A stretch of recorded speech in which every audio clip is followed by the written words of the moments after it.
Hey guys, Jay! Welcome back to the channel. So guys, this is Thundercats Lair. We're back, everybody. We are back. And wow, what what a time it's been. So yeah, some of you might know I was helping to I was helping with a whole bunch of Master Universe stuff over the past couple of weeks. Nearly a actually no. Let's be perfectly honest. I've been helping with a whole bunch of Master Universe stuff for the past couple of months. I mean, it's been 6 months of planning and doing so many different things for like conventions and the movie, getting ready for that, and so many different things which have been uh, basically it's been a celebration for Master Universe ever since last year. Last year has been just a huge freaking Master Universe explosion. Last couple of years has really been building up to this, and but thanks to the movie, it really has made everything's changed. Everything has changed. And we're going to talk a little bit about that tonight. But of course, we are here for Thundercats Lair, and welcome everybody for this wonderful new show. It's been a while since we've done a live stream, and my good friend JP and myself are excited to be back. We're just waiting for JP to pop in. He had a couple more things to do just before the show, but we have a lot of great topics tonight. Very much Thundercats related, but so many things have been up in the air, and a lot of questions have happened recently about the newest announcements of Thundercats, particularly in my opinion. If you guys watch the movie, there's actually Thundercats in the Masters Universe movie. Spoiler ahead, but it actually is true. There's actually Thundercats in the Masters Universe movie. There's a whole bunch of toys, actually a whole bunch of toys in the Thundercats movie. So it's going to be freaking crazy when we start dissecting it and talking all about it. It's going to be a lot of fun. I'm waiting on JP. It doesn't seem like he's popping in. I'm not really sure what's going on. But he'll be here any minute now, I'm pretty sure. So let's say hi to the chat. First and foremost, guys, thank you so much for joining us for this afternoon, and of course this evening actually, and talking everything Thundercats. We do really love the fact that you guys have wanted to hang out with us and like talk about Thundercats. It really is.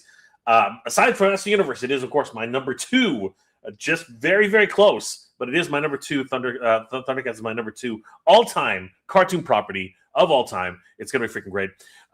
Joe, 10K Miller, what's going on, dude? Rock and roll, mate. Look at all those emojis. Oh, my God. That's crazy, dude. Good to see you, Joe. Cat Monkey, been waiting for this. We have been waiting for this. Absolutely.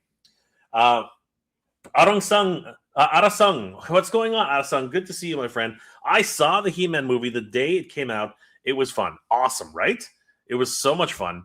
And I've seen it 3 times already, planning on seeing it a 4th. It's going to be so much fun. Again and again and again. Ryan Wimmer, what's going on, dude? It could definitely spell doom for the Thundercats movie. I love this movie and really wanted it to be succeed, but it didn't. And Amazon trying to pretend that they don't care about the box office is bogus. Interesting, Ryan. Let's talk a little bit more about that, because there are a lot of reports coming in, so it's going to be interesting to see how that works. Eric Lackman, what's going on, dude? People need to watch this movie. I had a blast. I was actually surprised how well the actors did it in it, making me believe that these characters were real. It was so much fun, right? Darth Frank, hey, Frankie, what's going on, Frankie? Good to see you, brother. Good evening to you, too. Hector Cesares, what's going on, my friend? Good to see you. I'm doing well, my friend. I hope you're doing good this evening yourself. Eric, MOTU Movie Flops was awesome, Jay. Love being there. I'm so proud to be a founder. Thank you, brother. We really appreciate all your support. It was incredible seeing you there. Missed you and JP, of course. And as a matter of fact, the man, the myth, the legend, the one who really wanted to start this whole thing is waiting in the wings, and there he is, JP himself. What's going on, JP? What's going on, man? It's been a while. Been a while, bro. Jeez Louise. Like we talked about it yesterday. We talked about it a week ago, and it just finally get everything back together, right? So it's good to see you. I love this shirt. You got a schnarf there, schnarf. Yeah, schnarf. Darth Frank, the MOTU movie will get its money from Amazon Prime, DVD, and the works. I believe so too. I do, and you know what? I'm hoping that will help them encourage to make another movie, which would be awesome. Drod, what's going on, dude? How you doing? Drod, what's going on, dude? How you doing? Hello, Jay. Hello, Drod. Alexander Storm. Hey, it's Alex. What's going on, dude? What's going on, Mega? MOTU will do better on Amazon Prime. I believe so. I really do. Streaming as well as so many other things. I think it's going to do really, really well. Arasang. I also in an art show that's He-Man themed. Oh, that's awesome. I'm cool. So excited. That's going to be so cool. Hector Cesares, fellas, never say never. Yep, I agree. Job Blues, what's going on, dude? How you doing tonight? Hector Cesares, I love the movie. 9 out of 10. I'm right there with you. For me, it's even better. It's even more than that. But that's the fan in me. What's going on, Drod? Eric Ledman. Oh, that's right. We missed it. We missed it, JP. Thunder. Thundercats. Oh, here we go. We got it in there. Thanks, Eric. Appreciate that. Hector Cesares. Hi, JP. What's going on? What's up, Hector? Johnny, heading out soon to watch it in deep. Oh my God. You know what? Get yourself a cushion because I've heard it rocks your pelvis bone. So I saw it in the box, and I got to say, just be careful with your popcorn and your drinks, dude. Everything. It's gonna rock you like some more. You got to get insurance for that stuff. For sure. Baby Tony, what's going on, dude? How you doing tonight? Gonna see MOTU tomorrow. Can't wait, dude. You're gonna have a blast. You are gonna have a blast. Eric, need to watch it a third time. Convincing my girlfriend to let me go again. Just go. Sneak out, like do a matinee or something. Do something crazy. So JP, a lot of things on the go, but I think a lot of people are asking the question because while you were away, a lot of people are asking the question now. Since the Master of the Universe movie is apparently, not doing as well as they were hoping, what does this mean for a Thundercats movie? Like, what's the likelihood of us getting a Thundercats movie? What are your thoughts on this? Because I think a lot of people would like to know your opinion. To be honest, I feel like there is a toxic culture, right, in social media right now where people tend to thrive on the negative aspect of things and really pump too much attention towards the negative. A lot of people are calling the movie a flop, but Amazon themselves had declared that this is not a flop because they're looking at the long-term results. So they're looking at digital, they're looking at toy sales, and they're looking at overall, in long term, bringing in new people to the culture and to being fans of the license. So I gotta say, I really thoroughly enjoyed the movie. There are things about the movie that I thought were a little out of place. I think it was way too jokey, but overall, it was just a fantastic time in the movies. A lot of great representation of every character. You could really tell that Travis Knight is a big fan of MOTU. In my opinion, Jared Leto stole the show, man. Like Skeletor was, chef's kiss. But I want to go see it again. I get it that it was not 100% what everybody expected because they had to tweak it in a sense to make it bring in new crowds, to bring new people in to the MOTU world. But yeah, I don't think it's a flop. Now, having said that, with Thundercats, being that Thundercats is not as strong as an IP as MOTU, it has not had as many legs as MOTU has had, where MOTU is consistently like every other year or 2 years, it's like a new animated season, or it's a video game, it's a this, it's a that. There's been a lot more consistency in media with MOTU, whereas Thundercats is lacking on that, and it's only getting statues, collectibles, stuff like that. So I still feel like we can look forward to maybe like a new Netflix animated series, and then that could kind of start bringing in the new fandom maybe. And maybe in the near future we could see something like a live action series. I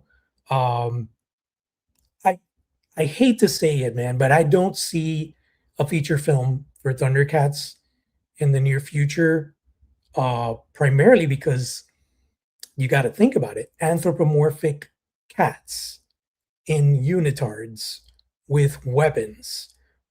How do we bring in the younger crowd to be fans of that? You know, us 40 Okay, okay. something. So you say that, right? But Cats the movie was made. Okay, Cats the movie was made. Okay, But so people say that that was such an atrocity. I know, You but know, it doesn't matter because it still got made. Okay, it still got made. All right, that freaking movie still got made. It got panned to high heaven.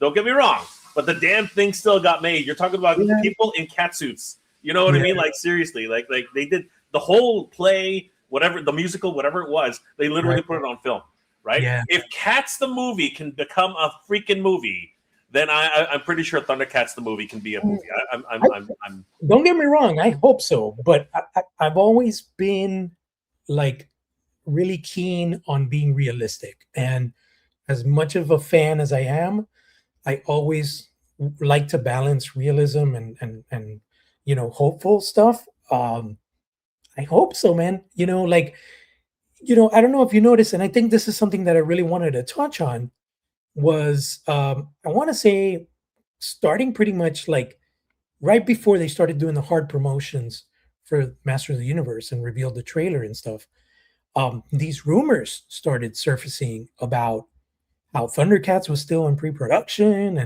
and the same director was attached.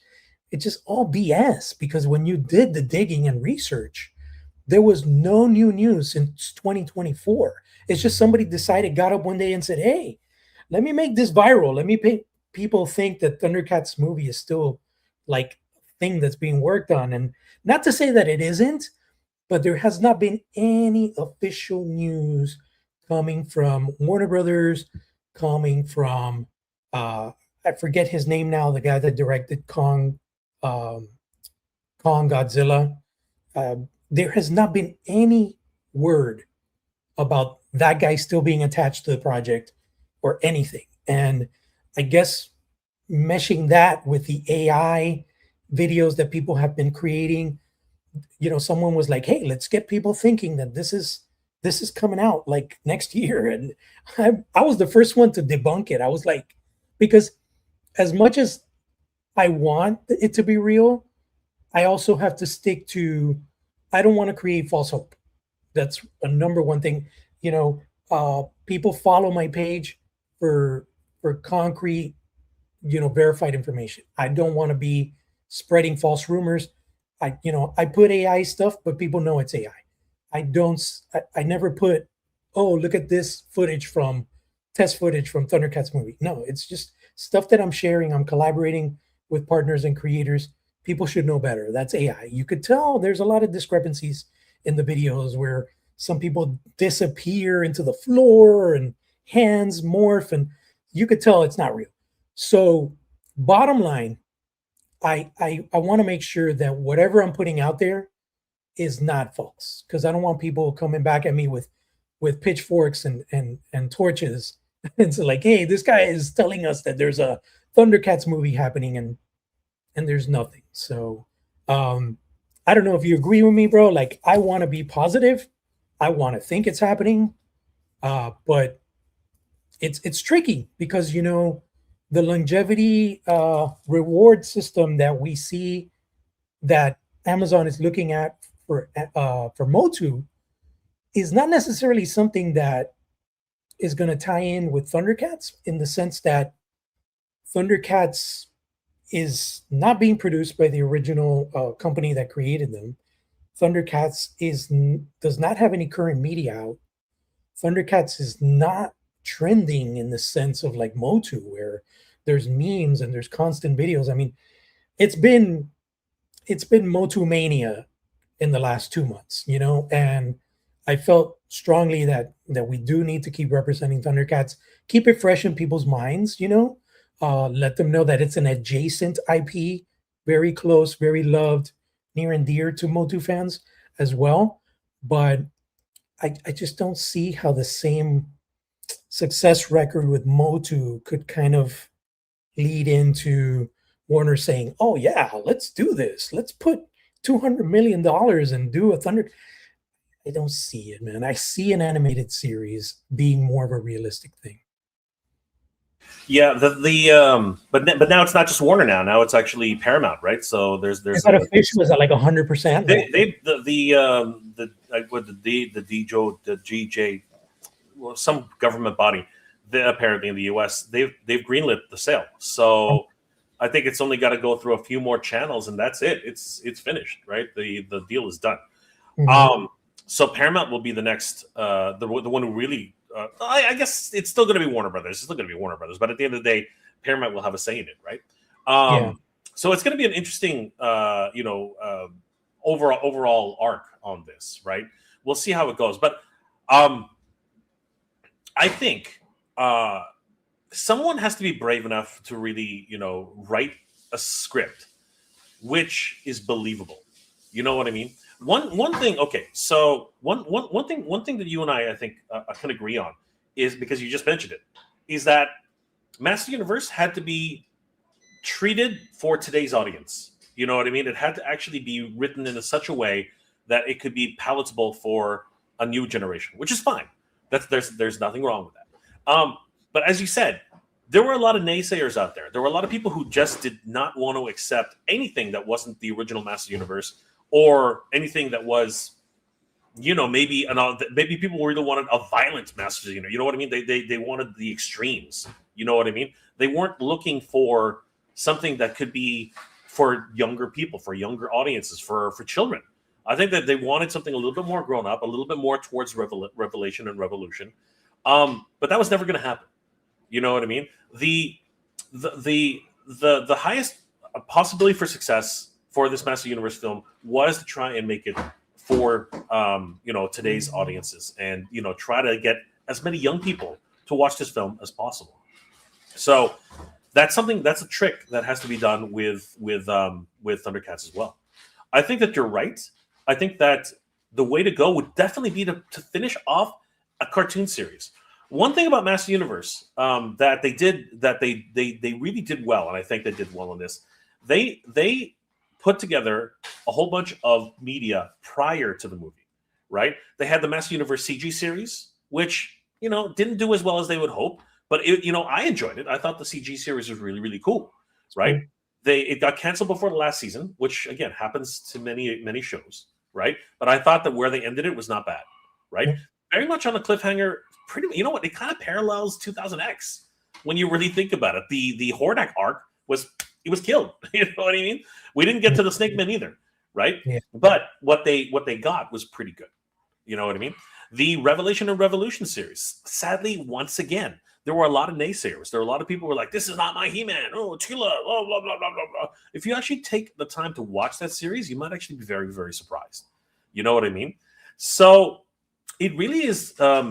And people are gonna rake me over the coals for saying this, but there's a lot of gatekeeping in the Masters Universe community. I do acknowledge that, and in some sense, I was one of those people who was kind of gatekeeping. I really was. I was one of the first persons, right, to come out and say, "I'll believe it when I see it." Right, JP? You heard me. A lot of people heard me, and yeah. I was one of those guys who was like, why on earth?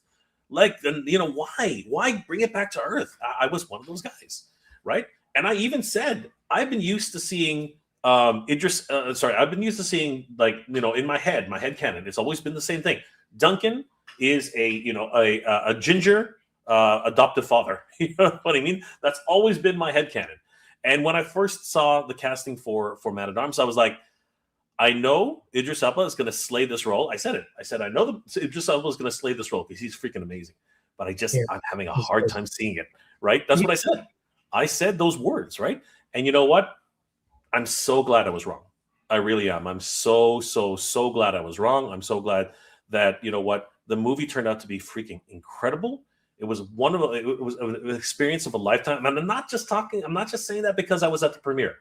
You know what I mean? There's a lot of things that happens when you get swept up into a premiere and stuff. No, I watched it 2 additional times. And what's it called? Episode 1. Not episode 1. Sorry. Episode Episode 7, I guess, right? The Force Awakens, right? Star Wars Episode 7, The Force Awakens. Dude, it made billions of dollars. Billions of dollars. People were watching the thing 10, 12, 13 times over. And you know what? The first 3 or 4 times they were loving it. Then all of a sudden they started noticing things after the 4th, 5th, or 6th, or 7th time. But the reality is everybody gets swept up in it and everybody's like, oh, this is freaking amazing. And then all of a sudden they start realizing this is just a ripoff of episode 4, right? That's what a lot of people started putting into their head canon, right? But the reality is I think that episode 7 was not that bad, compared to what came after it. It wasn't that bad at all. Episode was the best of the sequels. I 100% agree. It was definitely the best of the sequels, not the prequels for sure, but definitely the best of the sequels. Yeah. Right. Whatever happened after that is now whatever. Right. But it is what it is. I think He-Man, in a lot of ways, Master Universe, in a lot of ways, actually did a lot better for the fans. As a movie for the fans. And something that could be accepted by new fans as well. And I really am hoping that somebody's going to take a risk on Thundercats the same way they took a risk on Master Universe. I think if we get a decent script, I think if we get somebody who can really put together a script which makes sense, and please, for the love of God, do not come to Earth. I don't want them to be mutated fucking cats. I don't want them to have been an accident on Earth or evolved from Earth. You know what? I might accept that that third Earth was Earth, but the Thundercats still had to get there. You know what I mean? I'm perfectly happy with that, right? I'm perfectly happy with the idea that there's a pyramid that has a mummy from tens of millions of years ago, whatever, right? But please do not make the freaking Thundercats from Earth. That would be an absolute travesty. Absolutely horrific. Yeah. It's literally like Dragon Ball Z. Remember the Dragon Ball Z, the movie? That was just horrible. I don't know if you've ever seen Dragon Ball Z, the movie. It's just absolutely horrible. Like, really terrible. Right? I really want Thundercats to have a good story. I want Thundercats to actually, be made by the right people. I think Travis Knight is a really good, person to actually have done Master Universe. I'm not sure he's the right person to do Thundercats, but I think if you put together a really, really good team, people who, bring in some of those comic book writers that have done some incredible work on the story lately. You know what I mean? Yeah. Bring in some of the talent that's out there, right? And let's see what kind of magic we can come up with, right? I'm really, really hoping that somebody will take a chance on Thundercats, especially since again this is the time to experiment. You know what I mean? Like things are going all over the place. IPs are like Hollywood's hungry for IPs. You know what I mean? I'm really hoping that Thundercats will get its chance. And you know what? We as the fans are the ones who will make this happen. You know what I mean? The fact that Thundercats Classics continues to share and to make people aware of everything that's happening around Thundercats and everything that the fandom around it, I think that it really is something that really could push it over the edge and make it something truly, truly special. And you know what? Like I said, if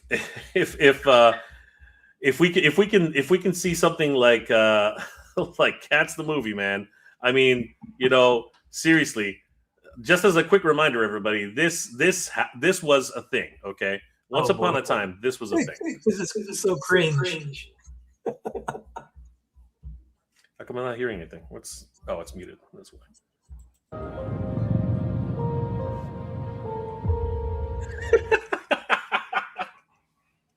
Oh my God! Can you? When I first saw this image, the first time I saw this image, I was like, "What the fuck?" I literally, I almost lost it. I was like, "What am I looking at here?" So that looks freaky. That looks so freaky.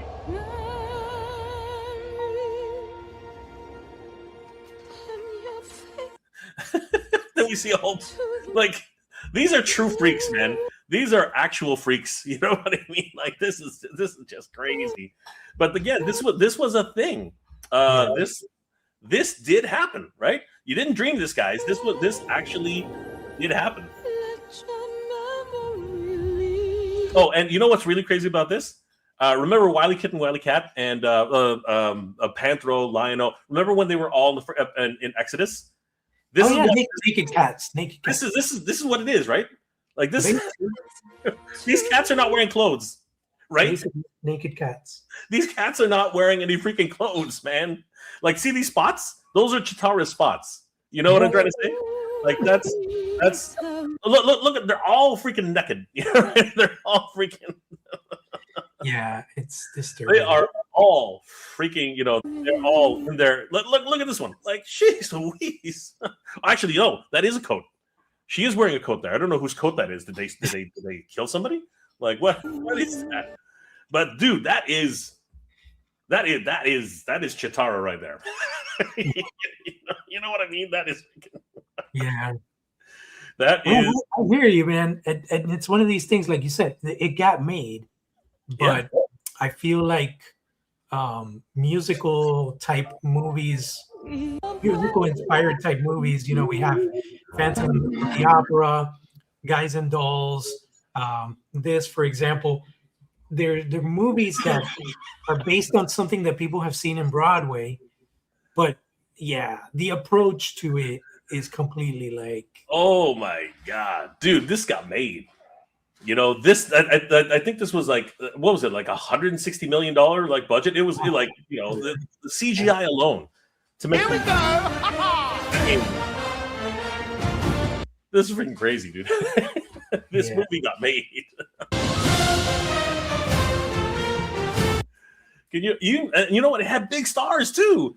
Ian McKellen, freaking. Well, he's a big Broadway guy. Yeah, but then Taylor Swift. Come on, man. Like, we're talking like big names here. Rebel Wilson. You know what I mean? Like, huge names. Yeah, Judi Dench. Wow, that's right. That's a pre-Ozempic Rebel. Dude. Seriously, can you like I said, if this can get made, anthropomorphic freaking cats, whatever, man, cats got made. Okay, cats got made, and because cats got made, I have hope for Thundercats, man. I mean, look, this guy could be Bengali for crying out loud. You know what I mean? Like, come on.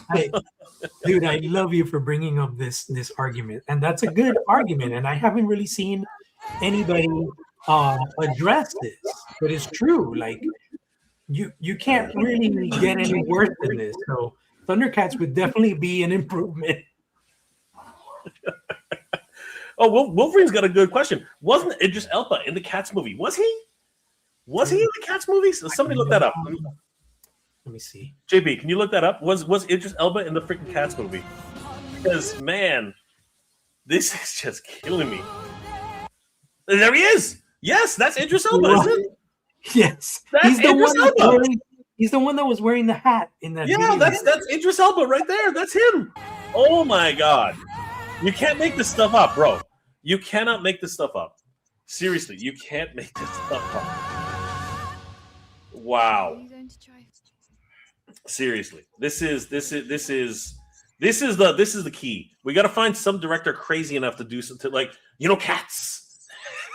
I know somebody. I don't recall right now, but I believe it was either the director or Andrew Lloyd Webber. Isn't it Andrew Lloyd Webber that created Cats? I know Andrew Lloyd Webber did Joseph and the Technicolor Dreamcoat. I know that for a fact. Phantom of the Opera as well. Yes. Let me see, because I know there was someone they were interviewing not too long ago, and they were talking about how embarrassed they were about being attached to cats. So the music was done by Andrew Lloyd Webber. That's the music. Okay. So I feel like it was probably him, or it was someone that had to do with creating the Broadway show or the story, and they were like, so the movie was atrocious. It's based off of a book called The Old Possum's Book of Practical Cats by T.S. Eliot. T.S. Eliot is a famous writer. I mean, like, yeah, I'm sure that guy's like long dead. Oh yeah, he's in the. That was in the. I think it was the director, whoever directed this or something. They were like embarrassed that this thing was a thing. It's just one of those things. It's just I don't know in what right mind they thought this would look good or work or. I don't know. 1939. T.S. Eliot wrote that book in 1939, just before what was that, before the war or after the war? I guess it was just in the middle of it, man. Like, holy crap, T.S. Eliot, like crazy. And yeah, then it became this thing. Telling you, man. Oh my goodness. There he is. There's Lionel, Lord of the Thundercats. That's Cat's Lair. That's Cat's. The Thundercats have come home. That's Cat's Lair right there. Look, here we go. Andrew Lloyd Webber openly despised the 2019 Cats movie. He heavily criticized director Tom Hooper for ignoring the musical's original creators, stating the film was off the scale, all wrong. Andrew Lloyd Webber himself hated the movie. Steve, yes, we are live right now. We're discussing how Cats could be the gateway into the Cats the movie can be a gateway into the Thundercats movie.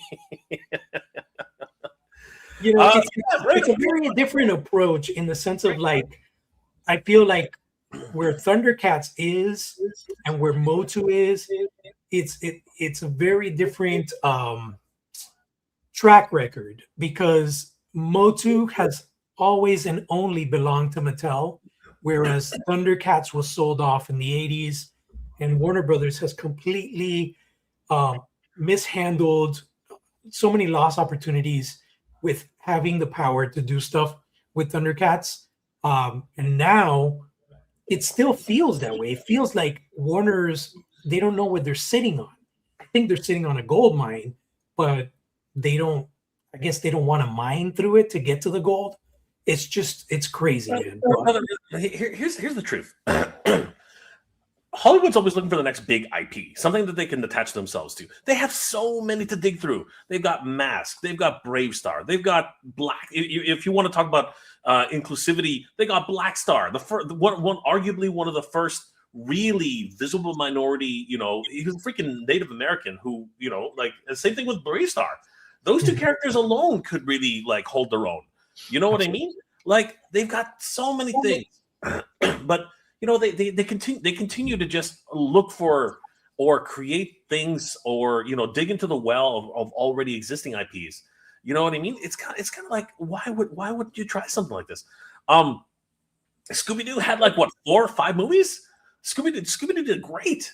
You know what I mean? It kind of went off the rails for a little bit, but I mean, like it's a great property, right?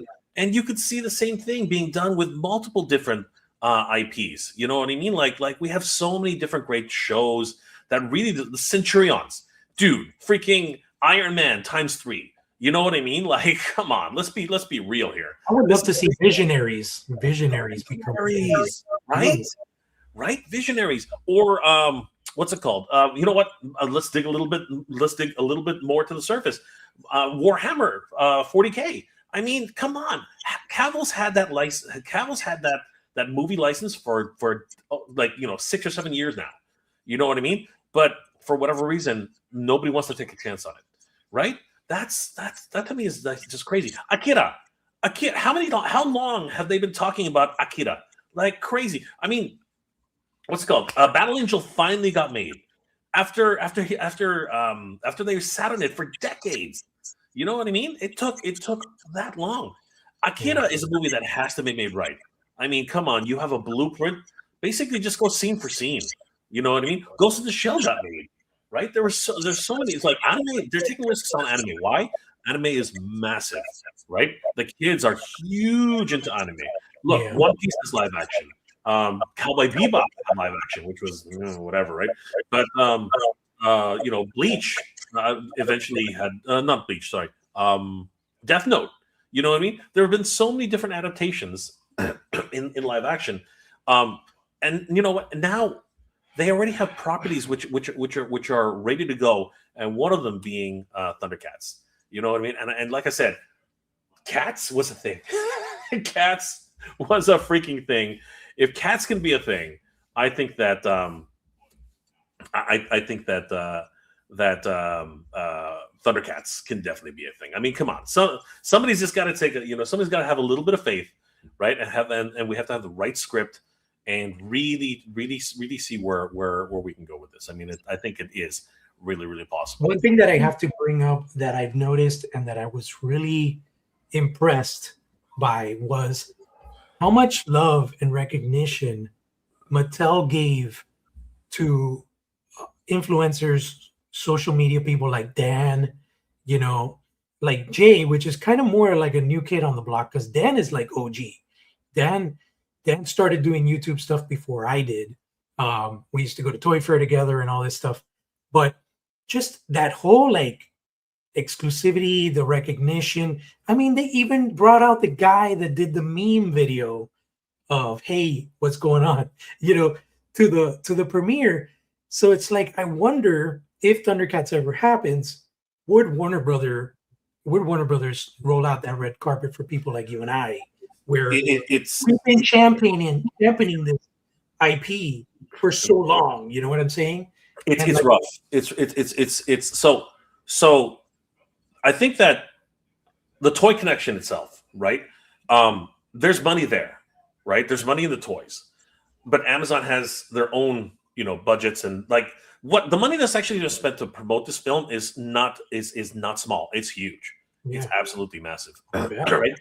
But the money that Mattel looked to spend to really get a lot of social media hype around this is even bigger. You know what I mean? Like they were bringing out social media influencers from South America, from Europe, from all corners of the world, man. It was freaking amazing, right? Yeah. And I feel privileged that I was even allowed to watch that movie at the premiere. Like it was an incredible, it was a life-changing thing. Like it was just absolutely gorgeous. Oh, yeah. Seeing that Castle Grayskull up close and personal, and just like seeing and witnessing that was truly eye-opening. Imagine that. Imagine a Cat's Lair that man's Chinese, dude. Imagine that fucking shit. That would be sick. That would be like a Deadpool breaking the fourth wall beyond pinch me moment. You know what I'm saying? Like it's like absolutely holy fucking shit, Cat's Lair's right behind me. It's like yep.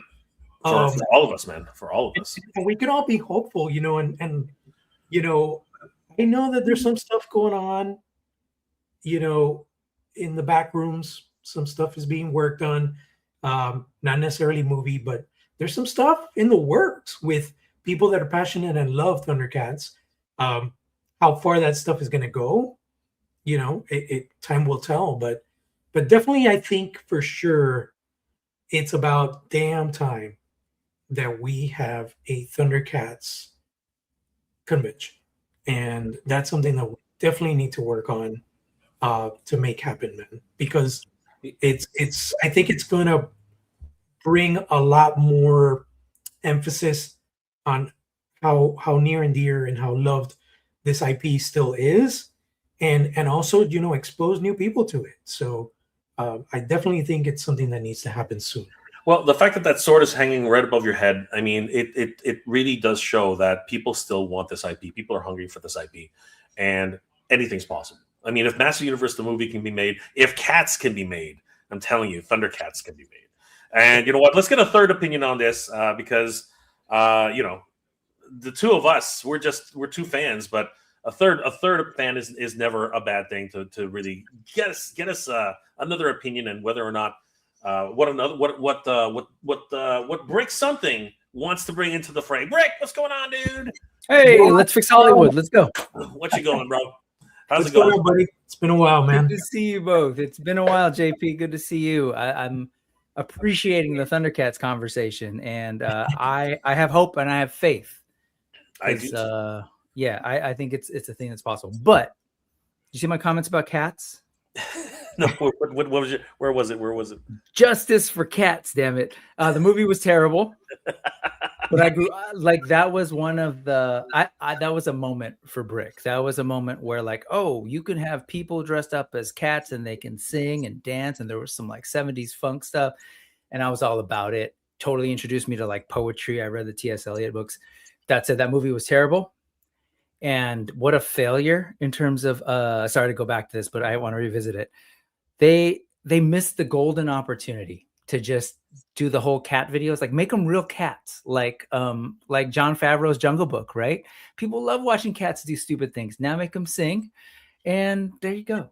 But anyways, I digress. Let's talk about cats with swords. There's a Miyazaki film where this girl saves a cat from dying, and he ends up being the prince of cats, right? And I can't remember what the movie is called, but I mean, they walk on their hind legs, you know, they bow and they do stuff. It's actually really cool. Actually, Miyazaki's had several movies about cats, but it's that kind of whimsical nature that can definitely do it. But this is what I'm trying to say.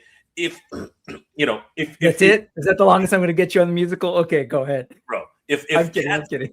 If Cats the movie, the musical, the movie can happen, Thundercats can definitely happen. I mean, like I said, those cats, those cats were literally that was fur. There was no, you know, I mean, like we can totally do it. 100%. Listen, I can say, you know, I'm on the same wavelength with Brick, and I'll tell you this: while the Cats movie was atrocious, okay, I'm gonna go down nostalgia road and tell you guys that, you know, my dearly beloved passed away uncle introduced me to the Broadway world. Took me to New York. I saw Cats live in Broadway. I saw Phantom of the Opera. I saw Guys and Dolls. I appreciate the Cats Broadway show for what it was. 100%. I just thought the movie was not justified for what the Broadway show was, you know? And the only reason I bring that up, like not just the jokes around Hollywood and like the use of cats, because I actually think that's legit. I do think like people spend so much time watching cats, that could have been a thing. But so you've seen it on stage. Tell me like the Rum Tum Tugger didn't look like a Thundercat. Like they were humanoid cats. If you just put swords on them, there's a world where I could see like that level of practical makeup, and they actually look really dope. When I first saw, I used to watch Buffalo 29 WTB. I used to watch that religiously. It was like you know my channel, because it had everything. It had Brave Star, it had Master Universe, it had, you know, Thundercats, it had G.I. Joe, it had all the really great cartoons, and without fail, every Saturday night, every Saturday, sometime around noon, they would have a commercial for Cats the musical. And I remember the first time I saw that thing, I was like, wait a second, these are Thundercats. I was like, these are freaking Thundercats. Like that was the first thing I thought of when I first saw it, right? And they didn't have the ears. It was just, you know, regular people, right? And which had, you know, some of them had ears, but some of them had ears. But I guess my point is, so we already know the Hollywood thing was obviously a mistake, but like people paid a lot of money to go watch humanoid cats jump around and sing and dance. So there's an element of people, like having worked with Animal Warriors of the Kingdom, I will tell you, there are a lot of people who like furry creatures, period. Like we've had every single convention,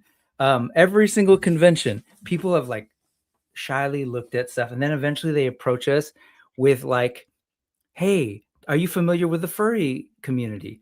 100% every single time they do. Like the bigger ones, like WonderCon. I got this from them, and it's dope. Like there are people who want to see this stuff. So I know there's a crossover of people out there who would be open to seeing like, oh, they're anthropomorphic cats. What's that about? And then there's the fantasy element.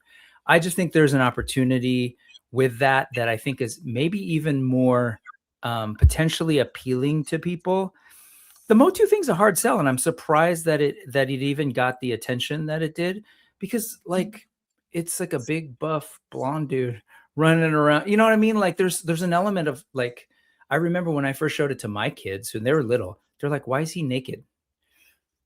Like that was their reaction. Mm-hmm. And the barbarian thing isn't the same way. The bodybuilding thing isn't the same way.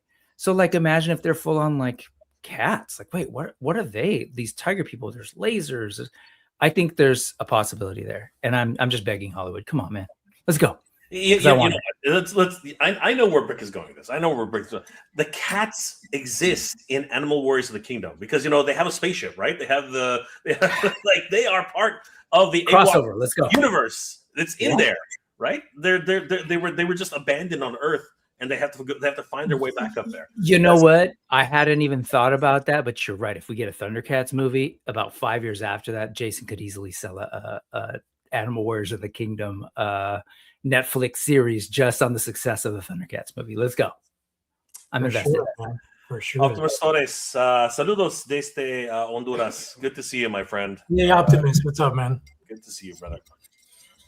Okay, my bad. I derailed. I went back to Cats, but you were kind of in the middle of talking about Masters of the Universe, and you were talking about that. We were talking about actually. Really, we're not technically talking. We're really hovering over the idea. You know, is there a possible Thundercats movie? Yep. You know, can it be? And I think it is. I really think it is. Look at how many people are chiming in right now. Jaga Dreamcast could be Liam Neeson. No, he's too old. I was gonna say he's gotten old. He's gotten. He would have been rad. I get it. Perfect for Jaga. I forget his name, but it's the guy that plays the villain in Avatar, the military dude. Yeah. I know. Oh, sure. The guy who's in what is his name? Don't Breathe or Don't Breathe. Yeah. Don't Breathe. Yeah, he was good. That guy would be perfect as Jaga. Johnny says Idris Elba would make a good Panthro. You know what? Yeah, I think he would. I see Terry Crews as Panthro. Yeah, I kind of want someone younger. Without want someone a little younger. Without the jokiness. Just you know, like Terry Crews ain't that young, bro. Terry Crews is. I think he's. Old. Isn't Terry Crews older than Idris? I mean, no, I think they're probably around this. I think Idris is older than Terry Crews. I mean, not by much. We should look that up. What about Ewan McGregor as Jaga? Like he's getting up there. He's got weight. Yeah. I don't know. I don't know. So Herbert Schultz says that the best opportunity for Thundercats to be a movie is not live action. It could be an AI movie with a good story. Yeah. So sorry, I just swallowed my vomit. I am so sad. It saddens me to. It saddens me to. It saddens me to admit that unfortunately that could be a future, right? It saddens me to admit that. But here's the thing. I look at some of the artwork that is being presented on Thundercats Classics, on many of the things. Because here's where it's getting crazy. There's an AI art exhibit at the Rogers Center later, I think later in the year. And when I saw that, I was like, you know what? There's no getting around it. It's something we have to deal with one time, eventually. But I think that if you look at AR artwork, if you look at AI movies, they really are pretty soulless. You know, they come across as plastic, like real, like action figures that have come to life. You know what I mean? It just, there's something about it that just, it's not real, right? Until they can really get that down packed, I don't think anyone's really going to engage with AI the way they expect them to in films. I don't think it's possible, right? The problem with human beings is we recognize we recognize synthology, right? We recognize it pretty quickly. You know what I mean? There's just whenever something is off, even by the slightest, we're like, "What the hell is that?" Like, it's something that if you think it was hard to believe that He-Man could exist on film, it's going to be even harder to believe that anything AI generated is going to be hard to believe. Don't get me wrong; it looks beautiful. It does. And it has made some, proof of concepts really, really easy to consider now. But the reality is, I don't think it will ever be able to replace a real actor. I don't think it'll be able to replace real directors and people who have real passion for this. You know what I mean? Master Universe is real because it was made by people who really believed in the project, people who, like a fan, made Master Universe. And honestly, it's a great film, and everyone should go watch it. Seriously, but you know, the saddest part about your statement, though, Herbert, is that eventually you're probably right. It will one day come down to that, and that makes me sad. That really makes me very, very sad. And the Fables in the house. What's going on, Brian? What are you doing, buddy? Yeah, the next generation does watch movies, just not in the same concentration that we do. There's no like concentrated fandom anymore because everybody watches their own things, you know. Yeah, and they also are more comfortable at home. So getting them into a theater is rough, which is actually one of the reasons why Master Universe probably didn't do as well as it could have. It's not like the Mario movie where, you know, all these young people are really invested in Mario. You know, again, it's the video game culture, right? So they want to see it as a group. Whereas this one, it doesn't have enough history with them. It has history for us. Like, we have a lot of history with Master Universe, but younger people just don't understand it and don't like. They'd rather consume it at home first and then figure it out later. Baby Tony, you're hyping me up, dude. It was a great movie. It still is a great movie. Jay doesn't like mutant. Dude, I love mutant cats. That's why we're talking about this. Like, I love it, but I don't love that movie. That movie was like, what am I looking at? Bad. That was terrible. Taylor Swift was in it too, I think, right? What? A bunch of people were in it. Yeah, she sucked. It had a star-studded cast, guys. It was freaking crazy. It really was a movie which on paper. On paper it was a bad idea. I don't, but you know, just by star-studded cast alone, like, you know, casting alone, they it should have been something. Thundercats would be awesome. Just need a fans to write it or consult it. Yes, I totally agree, 100%. Hey, Travis in the house, Mr. Wonderful. It sucks that it bombed. It's still not over. Like, it's slowly making its way up to parody. As a matter of fact, I want to get your opinion on this, guys. I want to get your opinion on this. Forbes actually wrote an article a couple of days ago, and it said why He-Man needs to muscle his way to 80 million. This was written by Caroline Reed, senior contributor, and under entertainment. And it goes on to say that Master Universe is a reboot of 1987 film with the same name, which starred Duff Lundgren. He-Man bombed at the box office, just grossing just under 17.3. Wow, that is crazy.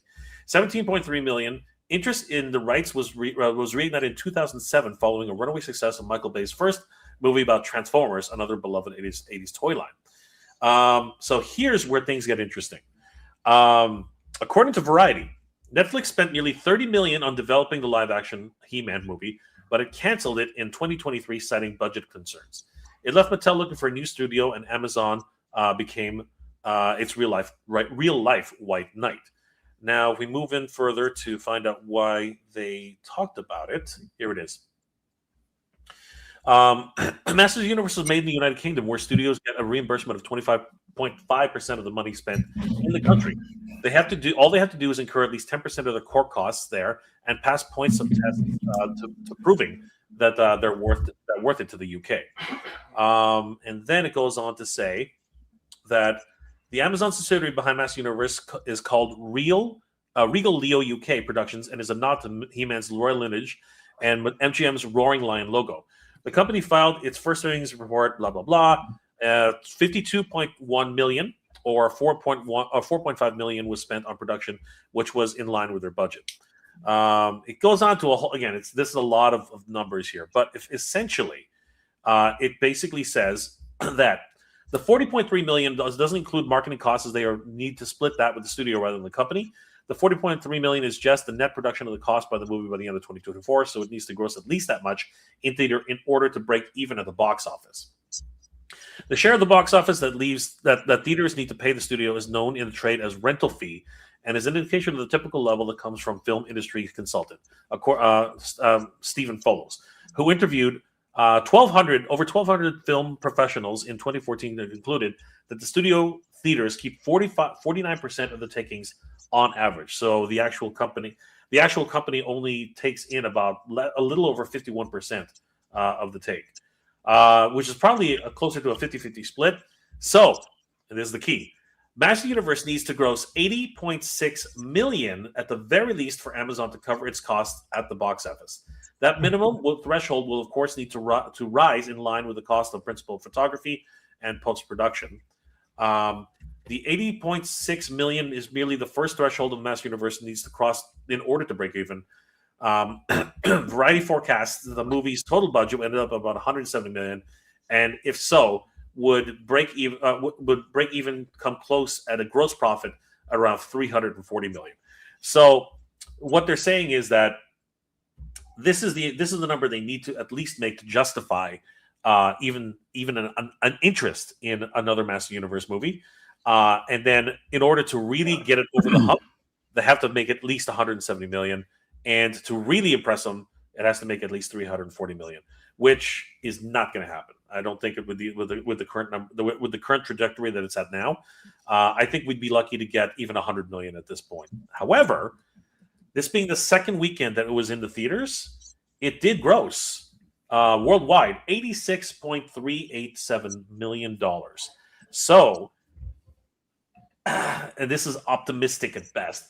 Another couple of good weekends that we could possibly hit 120 million. But again, that's just box office though. Like once it starts streaming and people are watching this on digital, yes.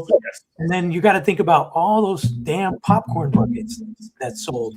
You know, that's a lot of revenue as well coming in to Mattel. So, you know, in the large scope of things, I can see how it could be successful in a way for them. You know, when you look at it long term, not over like a 3-week period, but maybe like a year from now, they'll say, hey, they've grossed like freaking $400 million, including toy sales, box office, digital. You know what I'm saying? Like an all-inclusive kind of package. I think it's gonna give them a return, but it's just gonna be a slow crawl to get to that point. So my point in reading those articles is that there's the statement made by an Amazon representative. I can't remember who it is exactly now. Somebody's got to dig it up. But they said that this opening and the trajectory it's at is indicative of the holistic approach that they are taking towards Masters of the Universe, right? And it goes across all of their media, all media, over the next couple of months. That is exactly what you're saying, JP. If you read between the lines, that's actually exactly what they're saying. They're looking at this as a long game, right? Mm-hmm. So, and I don't want to put any spoilers out there, but the indications from this film, if you stick around till the end of the movie, the indications of this film is that, and the way Travis Knight is talking, is that I think that they've been thinking about a sequel for a long time, right? I think that they always had a sequel story, at least, ready to go. And I think that it's clearly obvious. Anybody who's seen the film knows exactly what the next movie is going to be about. Yeah. Right.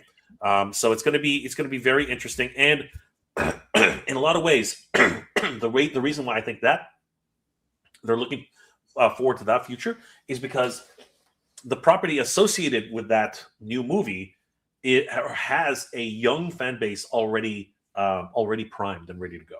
You know what I mean? Because of the recent media behind that. Again, I'm talking really vague here, but I basically left the movie at the credits. Is there something I missed? No, I'm just kidding. Snell's World, what's going on, brother? Thank you for the $5 super sticker. Really appreciate it. Jay, over the weekend, I looked at the showing and our newest masterpiece, and it had mostly full showing, and the scary movie had no one. Wow. Yeah. Wow, that's crazy. However, you probably had a very friendly audience that night. Scary Movie's doing relatively well. Yeah. And Backrooms, which is kind of funny because JP kind of mentioned Backrooms. Yeah, when he said that earlier, I thought the same thing you did. I was like, okay, Backrooms? Something's working in the Backrooms? And that looks like, and that, what's crazy about that too is, again, you see where the younger audience is invested in. They're into the scary pastas. You know what I mean? They're into the urban myths. They're into the internet lore, right? Yeah.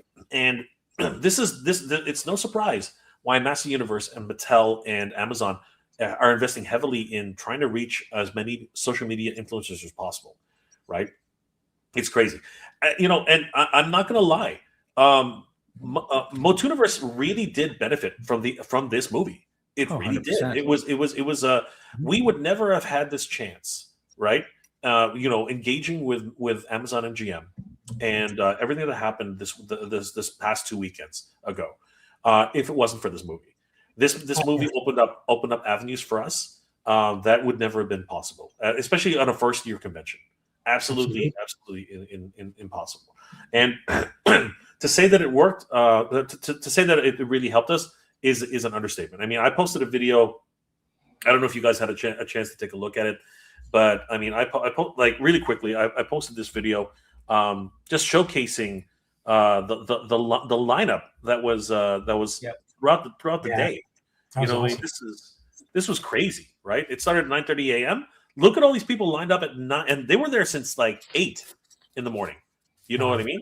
Yeah. 10 a.m. we had to move the pre-registration line up. You know what I mean? Like they were all getting ready. People, again, all these people were just chomping at the bit to celebrate Masters of the Universe, and we could not be more humbled by this response. It was an absolute incredible win for the community. You know, I'm what glad I mean? that you can see this in a positive light, because I know throughout this whole morning you were stressed. Oh hell yeah, I was stressed. If you I remember, you can hear, I saw it. Dude, if you look at the full video, you're there. I don't know, like if you look at the YouTube. If you look at the YouTube video, the full 15-minute video, because this even sped up. It took 15 minutes to do this, right? Me cutting in through the line to get my. You were there trying to get your dealer's pass. You know what I mean?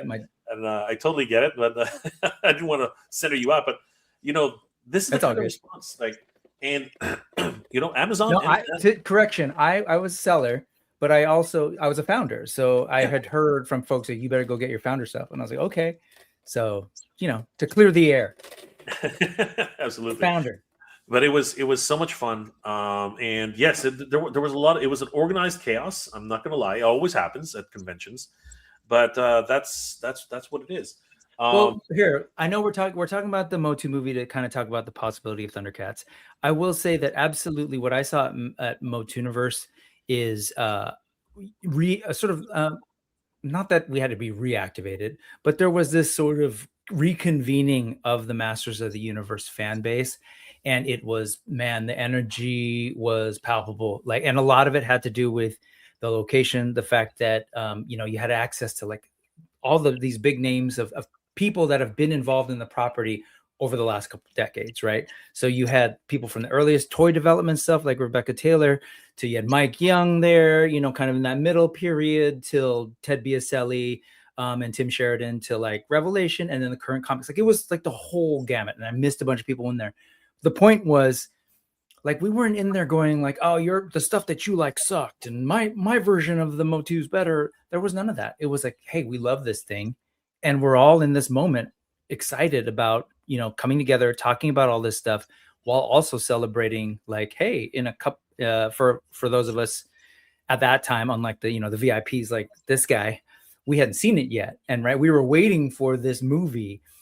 So box office, is it a flop? I mean, by all objective measures that have been traditionally used, 100%, and that's not me trying to get away from calling it a flop. Like, I think it's a flop, but the metrics are like very different now. Again, I'm not saying that it's like a success or anything, but to connect to what you're saying about the way Amazon MGM is looking at this, man, the game is so different. When I think about JP talking about like the long term and where they're going to make their money at, I'm even at a loss to wrap my head around, like, how does Amazon make money? They're currently funding the most, not one of the most, but the most expensive television show ever in Rings of Power. I was excited about Rings of Power, right? And like, I enjoyed the first season. Then the second season, I was like, okay, this is cool. I'm enjoying it. But I saw the fan community. It wasn't like the massive hit like the movies were. The trilogy by, I'm forgetting his name, Peter Jackson. Yeah. Right. It wasn't that, because those metrics, those days are like done, folks. Like, you can't go back and say, oh, compare a movie today to 15 years ago, to 20 years ago. Like, the franchises like Star Wars, even Star Wars struggled at the box office. Like, we need to wrap our heads around that. Is it because, people will say, oh, it's because Star Wars sucks? Or no, man, the economy, the way we consume content, the way we practice nerddom is completely different. And I 100% actually think that creates an opportunity for things like Thundercats to kind of have an existence. It won't be, hey, they're going to have a Thundercats movie and there's going to be long lines of people around the theater to go watch this. Like, nah, dude, sorry, the world has changed. But I think there's an opportunity, whether it's through streaming, through some other avenue, for them to give us, I think, specifically a live action Thundercats. I think an animation would be amazing too, but I think there's a way to do it. I'm just going to say that I think, and we got to watch Masters of the Universe, this movie, and how it does moving forward. And I should say people should check out and pay attention to Rings of Power as well. Because again, that was no small investment. And we're talking a post Game of Thrones Hollywood with all the money that was pumped into that thing. They're pumping, Jeff Bezos was pumping even more money into continuing like some kind of Tolkien stuff on the screen. Yeah, but there's also the Expanse. The Expanse, sure, but I'm just saying this literally is the most expensive, Jay. Like, if we think about that, they were taking a massive swing, and they're not sitting here going like, "Oh no, we are not making money on ticket sales." No, they're like, "This is a long-term investment. We know this is like a 5-season thing. They're about to do season 3. They're not going to cancel it. They're not going to go like season 3 then say, "Oh, just kidding. We invest." No, like it or not, and I don't like it.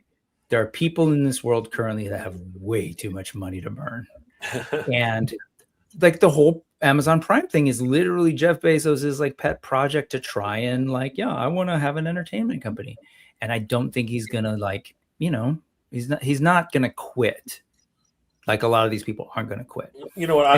I just think it's going to be different. Metrics are going to be very different. I'm of the same opinion as both of you. And Eric was also saying the same thing. Come on, Master Universe is always meant for home watching over several years. Just like the cartoon show, it's not a fast cash movie, but more of a long-term franchise investment into a new fan base.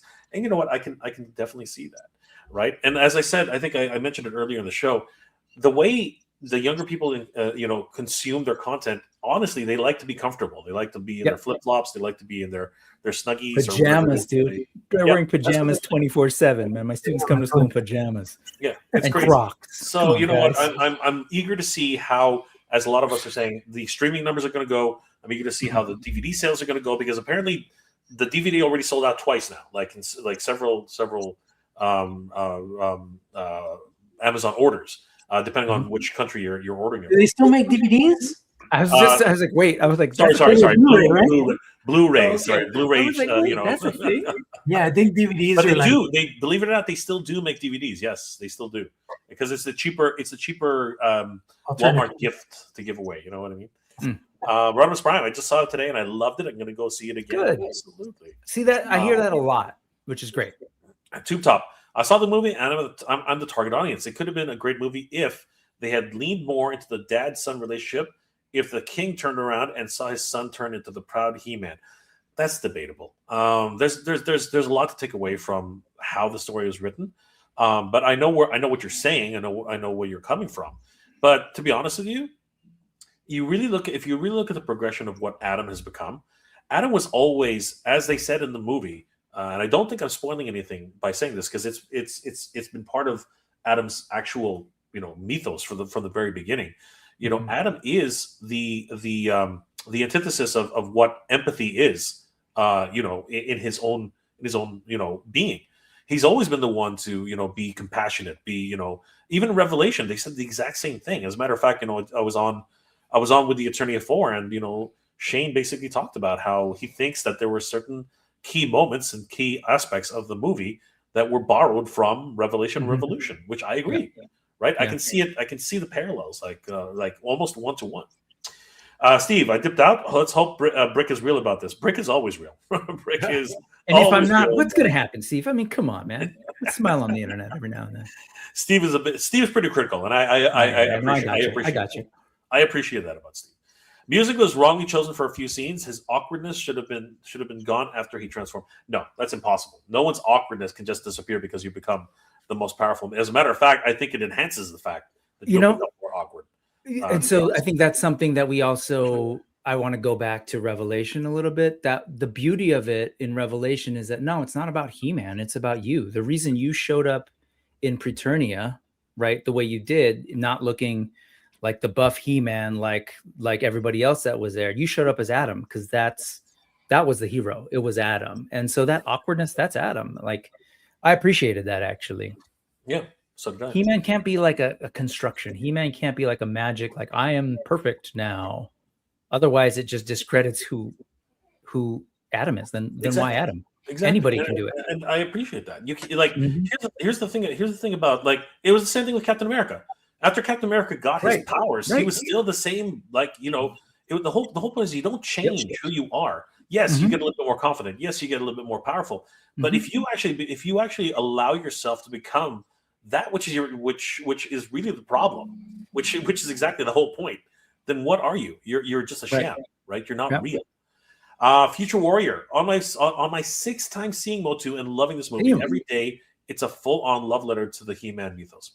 Exactly, I agree. That's dope. And we're going to move on in a second, but I did want to get Ryan in there. I said it 6 times, but I'm skeptical about the positive spin surrounding the box office. I get it, but you know what? At the end of the day, I believe what we're all hovering around is that this is a long game. It's a slow burn. We're going to see how this plays out. And once the streaming numbers come in, I think that we will see that they will have enough confidence to go in with a. And I think that it was widely expected that Amazon MGM was not going to do a movie if they couldn't do sequels. I think that was quoted by somebody. I can't remember who, but I think that was one of the conditions that they wanted the option to have. I absolutely think that it is the smart play in this sort of landscape, this entertainment landscape in 2026, not to think you're going to do the one and done massive hit thing. That though, again, those days are over. I think the closest big sort of revolution or learning point in Hollywood when it comes to box office and films was the MCU. And if you look at the MCU, 2008, when I went to go see Iron Man, there was not other people who were like, I want to go see Iron Man with you. There was me, the nerd, who loved the old 60s cartoon, Tony Stark, Man of Steel, and read comic books and had Secret Wars Iron Man and loved that thing. And I was like, dope, I want to see Iron Man on the big screen. Fast forward, and we saw like the MCU did something huge in that it wasn't one franchise. It was a bunch of smaller franchises tied together. I'm bringing that up now because when I look at what I saw in the movie theaters, and again, I don't want to spoil it for anyone, but what Jay was sort of alluding to about what could happen next, I think there's a little bit of that sort of thinking about ooh, why is it just a Iron Man franchise? Why can't it be an Iron Man franchise and an Incredible Hulk franchise and a Captain America franchise and a Thor franchise? And then can they come together? And I think it's that kind of out of the box thinking, we got to stop thinking in terms of 80s, 90s, 2000s box office stuff. That said, to be real, financially, it's a very scary place to invest $200 million. Traditional box office, you want 2.5 times that to feel good with marketing and everything. So what is that? 500 million. Did I do that right? Yeah. I think. Yeah. And they're barely crossing 50 million. No, I get that.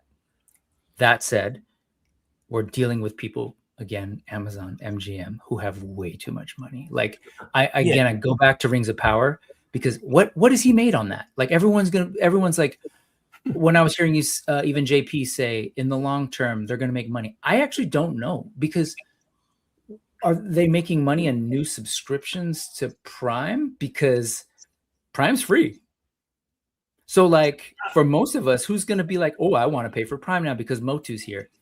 I think there's something else. They're thinking about other revenue stream, and I don't fully have the answers. So I am hesitant to fully say it's a flop and therefore by the old guard, this is done. I am more I am really curious to see where they're going, because no one says I'm going to invest in an IP, do a full-on movie, do all the promotion that they've done, try and activate all these youngsters through casting and social media stuff, just to be okay, that didn't work, we're done. Nah, I think I'm with you in that it's a long-term game. I don't 100% know if it's going to pay off, but I'm really excited to see it. And I'm hoping they're can we do this with Thundercats? For sure. Yeah, exactly. So let's bring it around. Let's bring it around full circle again. Me personally, I do believe that Thundercats can, as I said earlier, if they can do freaking cats, they can do Thundercats. Yeah. And it really does need the right story. And it can't be on Earth. If it's on Earth, it will die on its feet. If they announce that in the byline, it's got to be on Earth. No, you forget it. Don't even bother. I think that it really does deserve the original storyline, in my opinion. I think they need to go with Exodus. They need to show how they become refugees on a strange planet, right? And they need to show what it's like to be a young person, pretty much exactly what we saw in Master Universe. And I'm not spoiling anything by saying that. Everybody knows that Adam is a young kid. I mean, there are so many commercials about that. I think you do need that moment. You do need that small flashbacks where he is a young kid, and then he has to become a young man really, really quickly. And we need to see that progression as fast as possible. And we need to see his surrogate family. We need to see how they all have to unify to each other to survive, in such a strange environment, right? I think the message story overall for Thundercats could be a very powerful one, especially in today's day and age where we're teaching, and it's true, we see it every day. Us parents, we see it. Our children are growing up in such a different way than we did, in the sense that they are so overexposed to elements that us as children, for example, adult content, we would have to find like dad's stag mags hidden. Now the stuff is just everywhere. You know what I'm saying? Or like, just anything, world occurrences. Back in the day, we had to go to a library and look up things in the World Encyclopedia. Sure. So it's youth is growing up at such an exponential rate that it would totally align with Lionel's story, where he was a child forced to become an adult and lead a team of anthropomorphic cats to save, the villagers and those who cannot help themselves from the powers of Mumra and the mutants and stuff. So I think it would be fantastic. It would be a perfect time, if the writing is done correctly, if everything is done correctly, it would be amazing. An excellent message for viewers and for people of all ages, But again, it's all about the execution. I think MOTU was very fan service driven. I think there was a lot of things, like I mentioned at the beginning, where a lot of the jokes just didn't land for me. They were just way too corny. The whole fisting, sexual innuendo, that stuff was a little, I don't know why they put that in the movie. That was in the movie? Yeah, it was just. I'm kidding. I'm kidding. I get it. I'm so innocent. I am so innocent. I had no idea. I get it that if we see the cartoons, the Filmation cartoons, Adam was a pushover. He was a coward. At some points, he was dumb. He was like the typical kind of like airhead blonde, whatever. But it's just when you transition it to real life, there's certain things that work and certain things that don't work. So I feel like there were just some things where they should have toned it down a little bit. I just feel the jokes were way too, like, it just made it way too campy. And yes, the Filmation cartoon was campy, but that doesn't mean that a live action movie had to be campy. For example, I love the fact that Trapjaw wasn't cross-eyed. You know what I'm saying? Because in Filmation, every villain was cross-eyed, except for Skeletor. But with Skeletor, it made sense when like he makes fun of himself and that's my crescendo and all that stuff, like that landed. But it's just the other jokes, and I guess, what do you feel about the whole approach where they were making fun of how Adam gave these people names? It was almost like, I'm not Fisto, that's not my name. Like, so what is your name, dude? Like, that was kind of weird to me. What do you think? The thing is that, and we're gonna start moving on in a bit, but and not too much in terms of like spoiler territory here, but I think for me, I didn't mind that so much because one thing about Master Universe Classics is we do know that they all have names, actual real names, right? So canonically, that makes sense. And I do understand the explanation of that. Because there are things that years ago I used to just basically take for granted because that's how I formulated it in my head as a younger person, right? And then if someone had to explain to me, it's like, no, that's actually not what that is. You remember that wrong, right? It's the Mandela effect, right? That's how that came about. And actually, that explanation of it was actually kind of smart, right? Now, at the end of the day, you got to be kidding me. Why would anybody call themselves Fisto? Why would anybody call themselves Ram Man? I mean, like, you were literally talking about your superpower, and that's what you called yourself, right?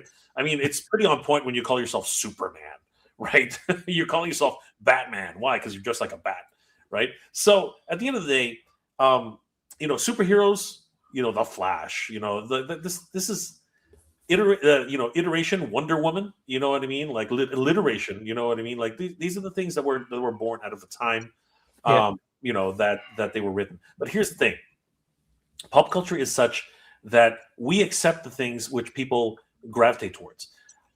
Just let's just wrap this up since Brick. Yeah, for sure. Iron Man was a 10 level hero. He was not a level 1 hero. He was not a level 2 hero, right? In terms of popularity, he was like 10th on the pole. You know what I mean? He was like pretty far down the pole, right? Very far down the comic sales as well. Yes, he was not a popular hero. He was not, right? You know what I mean? But he was one of the original Avengers. You know what I mean? Yep. And because of that, Jean Favreau saw something special, right? And the way he made that film, and let's just put it out there. The reason why Robert Downey Jr. is commanding the kind of money he is now is because he made the impossible happen. He made Iron Man fucking cool. Like that is impossible, dude. Seriously. After Iron Man came out, nobody, like, all of a sudden the MCU was born, right? Like prior to that, there was X-Men, which was it was fun. It was a fun ride. The Hugh Jackman's magnum opus or whatever it was. Sure. You had several other attempts. The Punisher. You had a whole bunch of television series that did not happen. You know what I mean? Blade was actually pretty good, and it was but yes, like it didn't capture the mass appeal that Iron Man did. You're 100% right that Iron Man just hit in a way that like no one could have expected it, and it was quote unquote cool. It was funny. Yeah. It was kind of topical. I think that's really what it ended up being. It was a relatable story. It was a guy who basically had everything. Everything was taken away from him. He realized that he was mortal, right? Yeah. He can't keep partying all his life, like throwing his life away. He found meaning in being, treated like a piece of garbage. You're just a tool to be used, right? Like he realized that, right? And then he channeled that energy into something greater. Yeah. And I think that all of us can relate to that type of like riches to rags to riches story again. You know what I mean? To hero story, right? Yeah. And then, of course, as you said, still waiting for riches, but yes, exactly. But as you said, at the time, right? Terrorism and this and that, and the themes were right? The timing was right. And you know what, Master of the Universe, it really is one of those things where they tried to make this for a younger audience. They tried to make it funny. They tried to make it more, in a lot of ways, they tried to make it more anime in a lot of ways, right? Because anime is all about jokes and all about like situations that you find yourself in, and just big tonal shifts too in anime. Exactly. Like it's just like, and you just roll with it. That's to JP's point about the names, just kind of roll with it. But on the joke, I will say on that, the whole naming thing, I wonder how that continues. We are eventually going to be like, people are going to have names. You know what I mean? Like it's just going to get a little weird. Yeah, if, like every single time with villains though, you can see Skeletor just being an a-hole about it. It's like, oh, you're a merman. Oh, you're for example, does Fisto now go around accepting people calling him Fisto? Just saying, like how does that work? But whatever, it doesn't matter because it's it actually doesn't matter because I am curious about let's talk about how we see it maybe rolling out with Thundercats, how it's going to be helpful or maybe not. Like, what are we thinking? So you know what? Before we get into that, why don't we talk about Thundercats? That's what I was going to say. So we have something coming up next month. Ooh, okay. I'm not going, but Comic-Con is right around the corner, guys. So wait, you're not going? No, I can't. Oh, come on, bro. We'll talk about it. We'll talk about it. Yeah, we'll talk. But anyways, the point is, we know that a little company named Mezco made an announcement. Oh, okay. So, aside from Super 7, we might have someone else stepping into the arena and showing some Thundercats goods. Also, Comic-Con tends to be a place where big projects are revealed. Sure. What if there is a top secret animation project in the works, and we can see some sort of trailer or something? Because here's the way I interpret things. Okay, Super 7 has been leading the pack with Thundercats for a good minute now.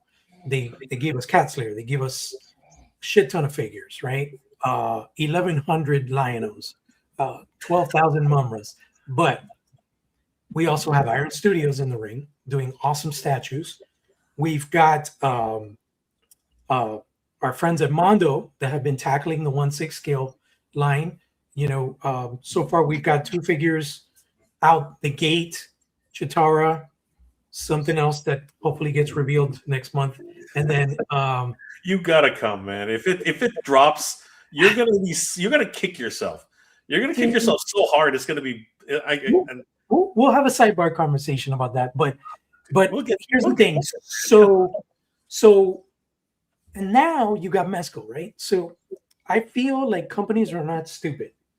I feel like companies are privy to, private conversations that are happening in the background. So what if Mezco caught wind that there is some other stuff rumbling with Thundercats, and they're like, hey, I think it's time that we tackle Thundercats in 112 Collective, because they have literally had the rights, apparently, to do Thundercats since they initially brought out the Frank Miller Batman, which was their introduction to the 112 Collective world. But for whatever reason, they decided not to do Thundercats. We all know that they did Thundercats way before Mattel or Super 7. They did the giant 15-inch jumbo figures, right? Which to this day, I'm holding my breath that they will one day say, hey, let's do the mutants. Because I would love to have, a Jackalman, a Slithe, a Vultureman in that scale to accompany my Thundercats. But having said that, I don't think Mezco is just gonna, oh, surprise, we're gonna do adjacent 112 Thundercats with soft goods just to challenge Super 7. Maybe there's something else behind that. So what if there's an animation, in the works? And with the whole discussion that we had initially, where how did I feel about a feature film happening with Thundercats, the likelihood, I feel like the better direction with Thundercats, because of the fact that Thundercats has not been championed by the original creators. MOTU has always belonged and has lived with Mattel. So they have taken that baby and grown it and watered it and given it sunlight and let its branches grow and let it expand to different groups and be seen by different age groups and stuff like that. Thundercats hasn't. Thundercats, what they have is us, the fans, supporting it, loving it, making it still relevant, letting companies know that it's still relevant, letting people still know that we love it, especially people, I love my Central American, my South Americans, that they just go above and beyond their parades and events, showing their love for Thundercats. It's amazing. But we don't get that from the Warners. We don't get that from, we don't get that from Rankin Bass or whatever's left of Rankin Bass. Hey, I guess because they're no longer around. Rankin Bass decided in the 80s, you know what, let's just make a quick buck and sell this to Warner Brothers or whoever they sold it to back then. And unfortunately, they didn't see that passion and love that Mattel saw for Master of the Universe. So it's a very different approach in the sense that we don't have a toy giant conglomerate that believes in the IP to the extent of Mattel believing in MOTU. Like Brian Flynn is not going to champion a Thundercats movie. You get me? He's just a licensee. So it's a very different ballgame. So I feel like Thundercats has to take a different approach. They have to go for a reboot in animation that's more akin to the 80s cartoon. Get away from the anime. We already had that. It was cool. If you want to do a season 2 after the new animation is a success, great. But do something that's more akin to the 80s cartoon, and then maybe try a live action. Because honestly, I feel like I would like a live action more, and I'll tell you why. I see that nowadays we're getting a lot more series than we're getting feature films.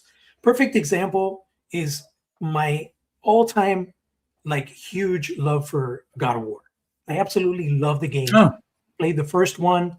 I've seen it evolve to what it is now with the father and son story and the older Kratos.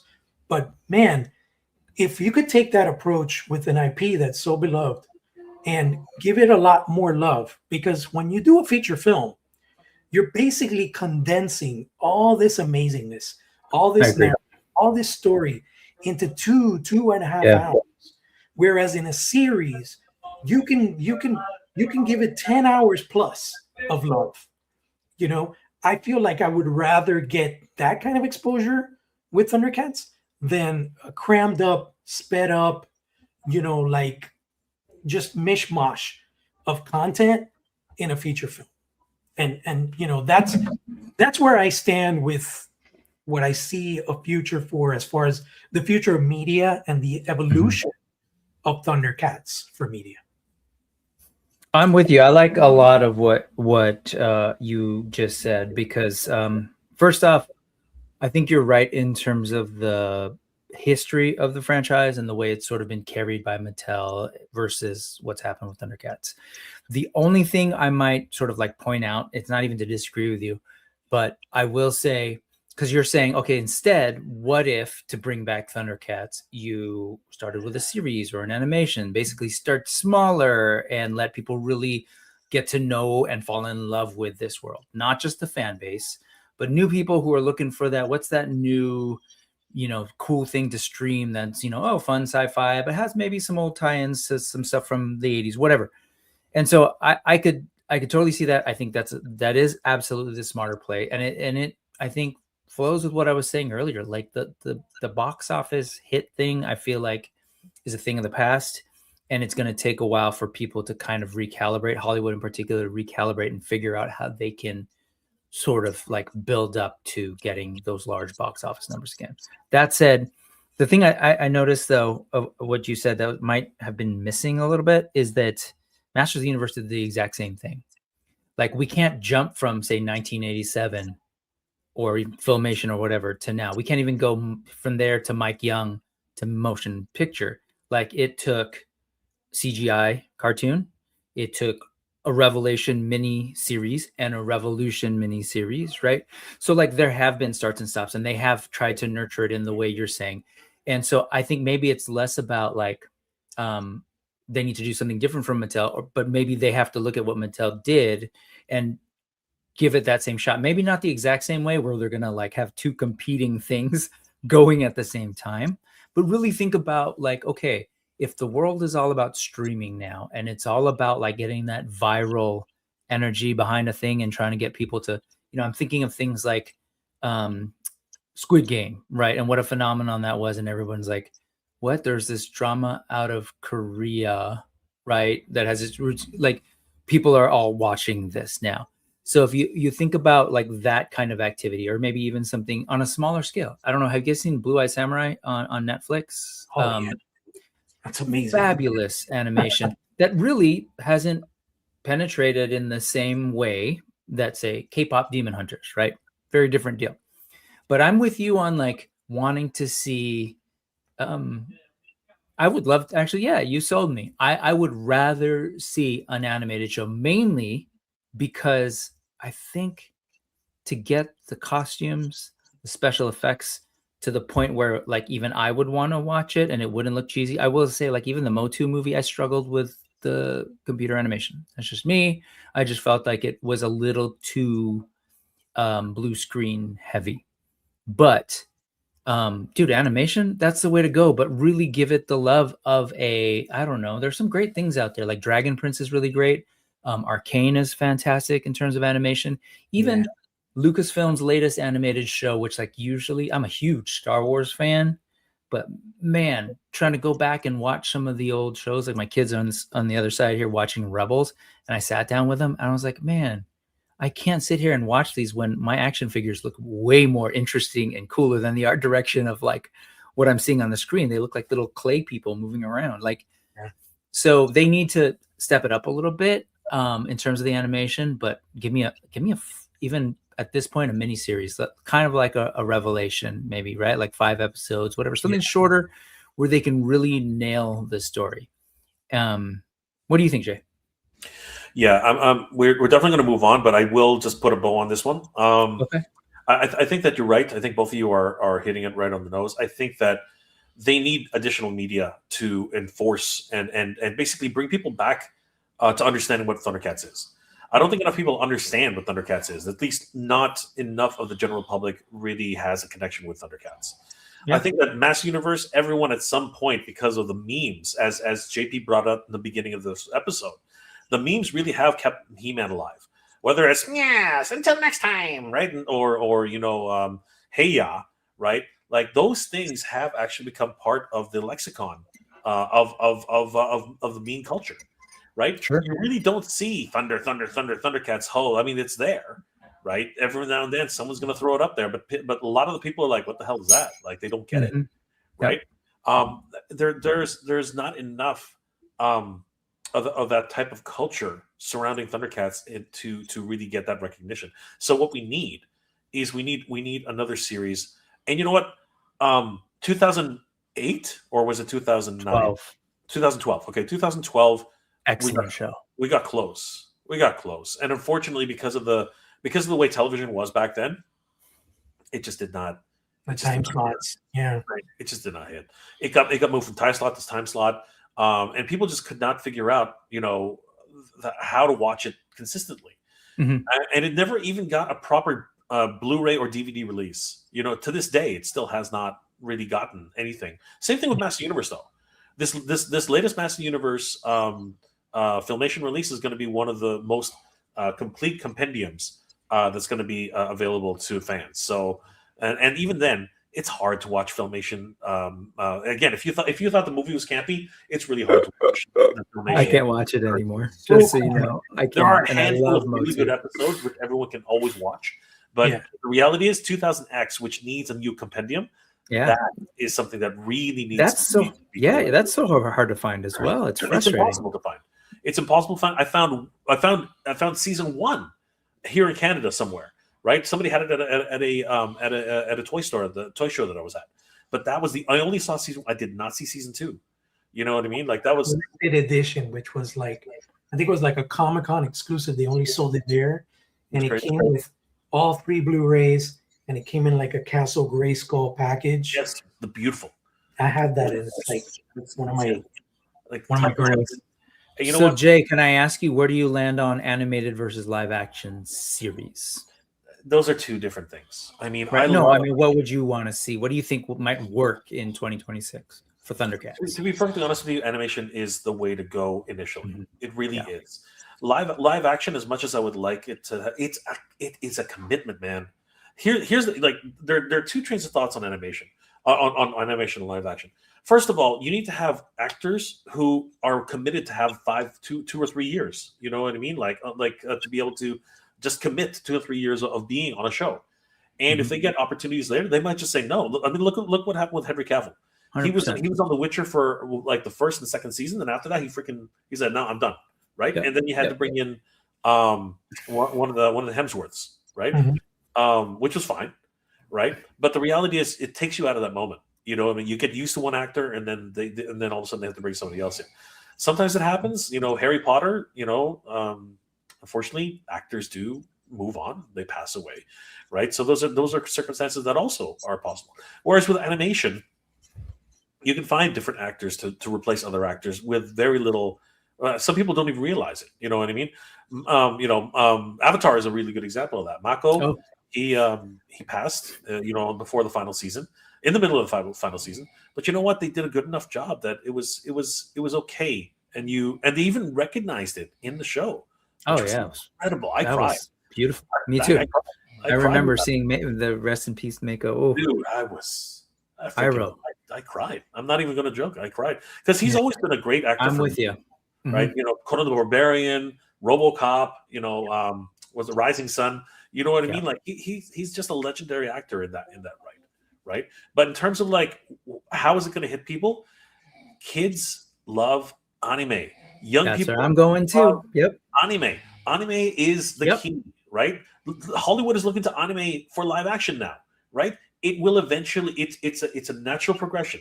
You know what I mean? So that's where I think it's gonna. That's where I think it's gonna be. You know Well, what if I you mean? think about it, the original Rankin Bass is anime. It It is is. 100%. It is. There's That's what made it so iconic. Miyazaki has roots. So Studio memorable. Ghibli has sorry. Studio Oh. Ghibli just has roots in Rankin Bass. But sorry, go ahead, JP. All of these, like G.I. Joe is anime. What's it called? Like Yep. people don't realize that, but it is, right? Yep. Some of the very early Superman, some of the very even Hanna-Barbera was outsourcing to Japan as well. Like a lot of companies were doing this.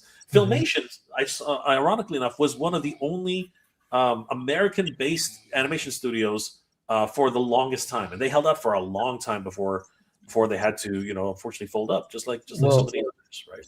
I am So- so glad we landed on anime because, as I was saying, like times have changed. I work in high schools. I've got a 13-year-old and a 15-year-old, and I have seen, trust me, I tried to get my kids into the sort of things that I was into. But just by being in a public school in San Francisco, being exposed to what they're exposed to, they're all about the Demon Slayer, One Piece, right? Jujutsu Kaisen, even like Solo Leveling, which was Korean originally in their cartoon comics, but then anime in their animation. But dude, it's just like that's where the pop culture longevity and money is right now, and the rate at which young kids will inhale that stuff is it's wild. And the fandom, right, really talking about who these are. Now Thundercats is not a big property in Japan in particular, but what I guess where I'm going is you take the sensibility, maybe work with a studio who can really do quality animation, that is working, that is an Japanese animation studio, or even don't sleep on Donghua, Chinese animation.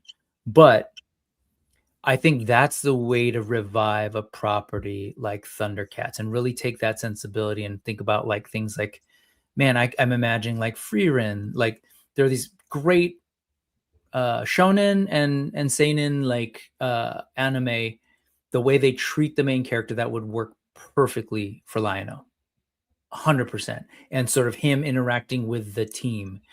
And I just feel like if they're gonna sort of take that, use that lens by which to gauge like how do we grow or regrow or reintroduce the Thundercats, we look there. And again, the 2012 is a great template because that was very anime coded.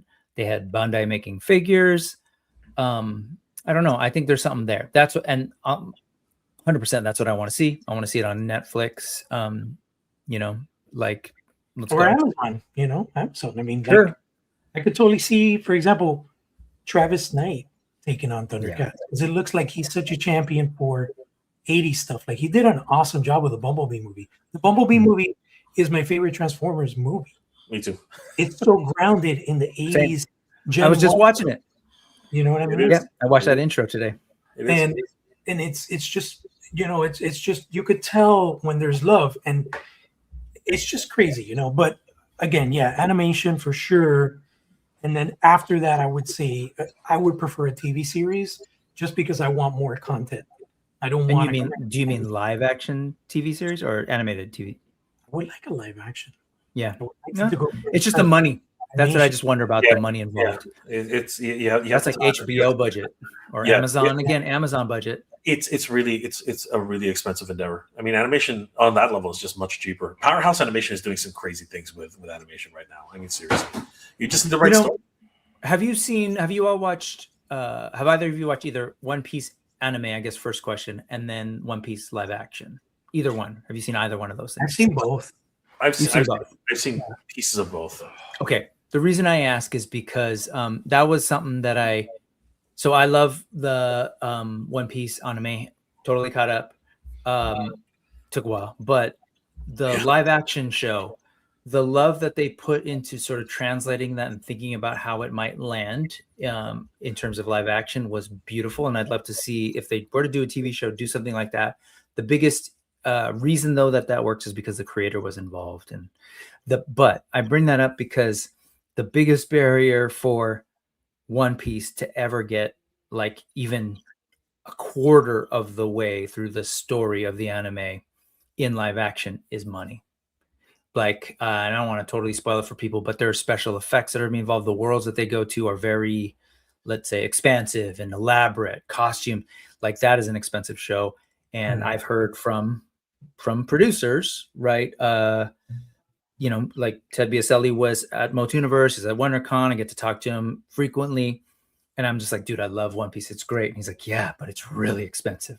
So if you even watch season 2, it ends in a way where if they ended the show, that could be fine. That could be it. And so like, I think that's probably the way they're going to approach it, because it really is a question, can we afford it? So that's my only thing with Thundercats is I would really love for it to look good.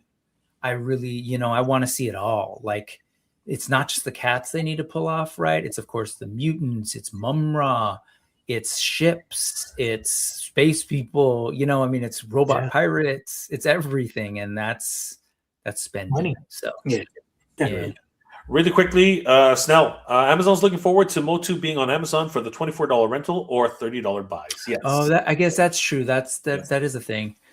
But I don't know how people do it, man. Because I'm just like, if I'm not going to see it in the theater in a big screen, then I'm not the person who pays for the rental. I wait till it's streaming somewhere. Yeah, I agree. I'll pay like the most I'll pay is probably like the $5 mark, but I won't pay $20 to watch at home. Yeah. I don't think it's justified. Well, it depends. Again, younger people are different, though. Remember, that's us, right? So there are things. My kids better not be spending $24 to rent a movie. Dude, you know, I know people who spend $60 on freaking Uber just to eat. You know what I mean? I'm like one meal. Getting old. I'm like, are you crazy? Like that's insane. So it's not out of the realm. Hey, we are all toy people, and I feel like you're trying to move us. But I want to go back to where Jorge was saying. Okay. The Mezco thing. I think you're right, and I would love to hear more about that. I've fallen off, and I need to get back on your channel and listen to what you've been saying around that, because I'm super excited about the idea of somebody else, getting the property, but freaking Mezco to sort of like see how they do it. I'm scared because it's not cheap stuff, but you know, other than really great Super 7's not exactly cheap either. I mean, no, but yeah, 100%. Twice expensive. Double it. Yeah, double it.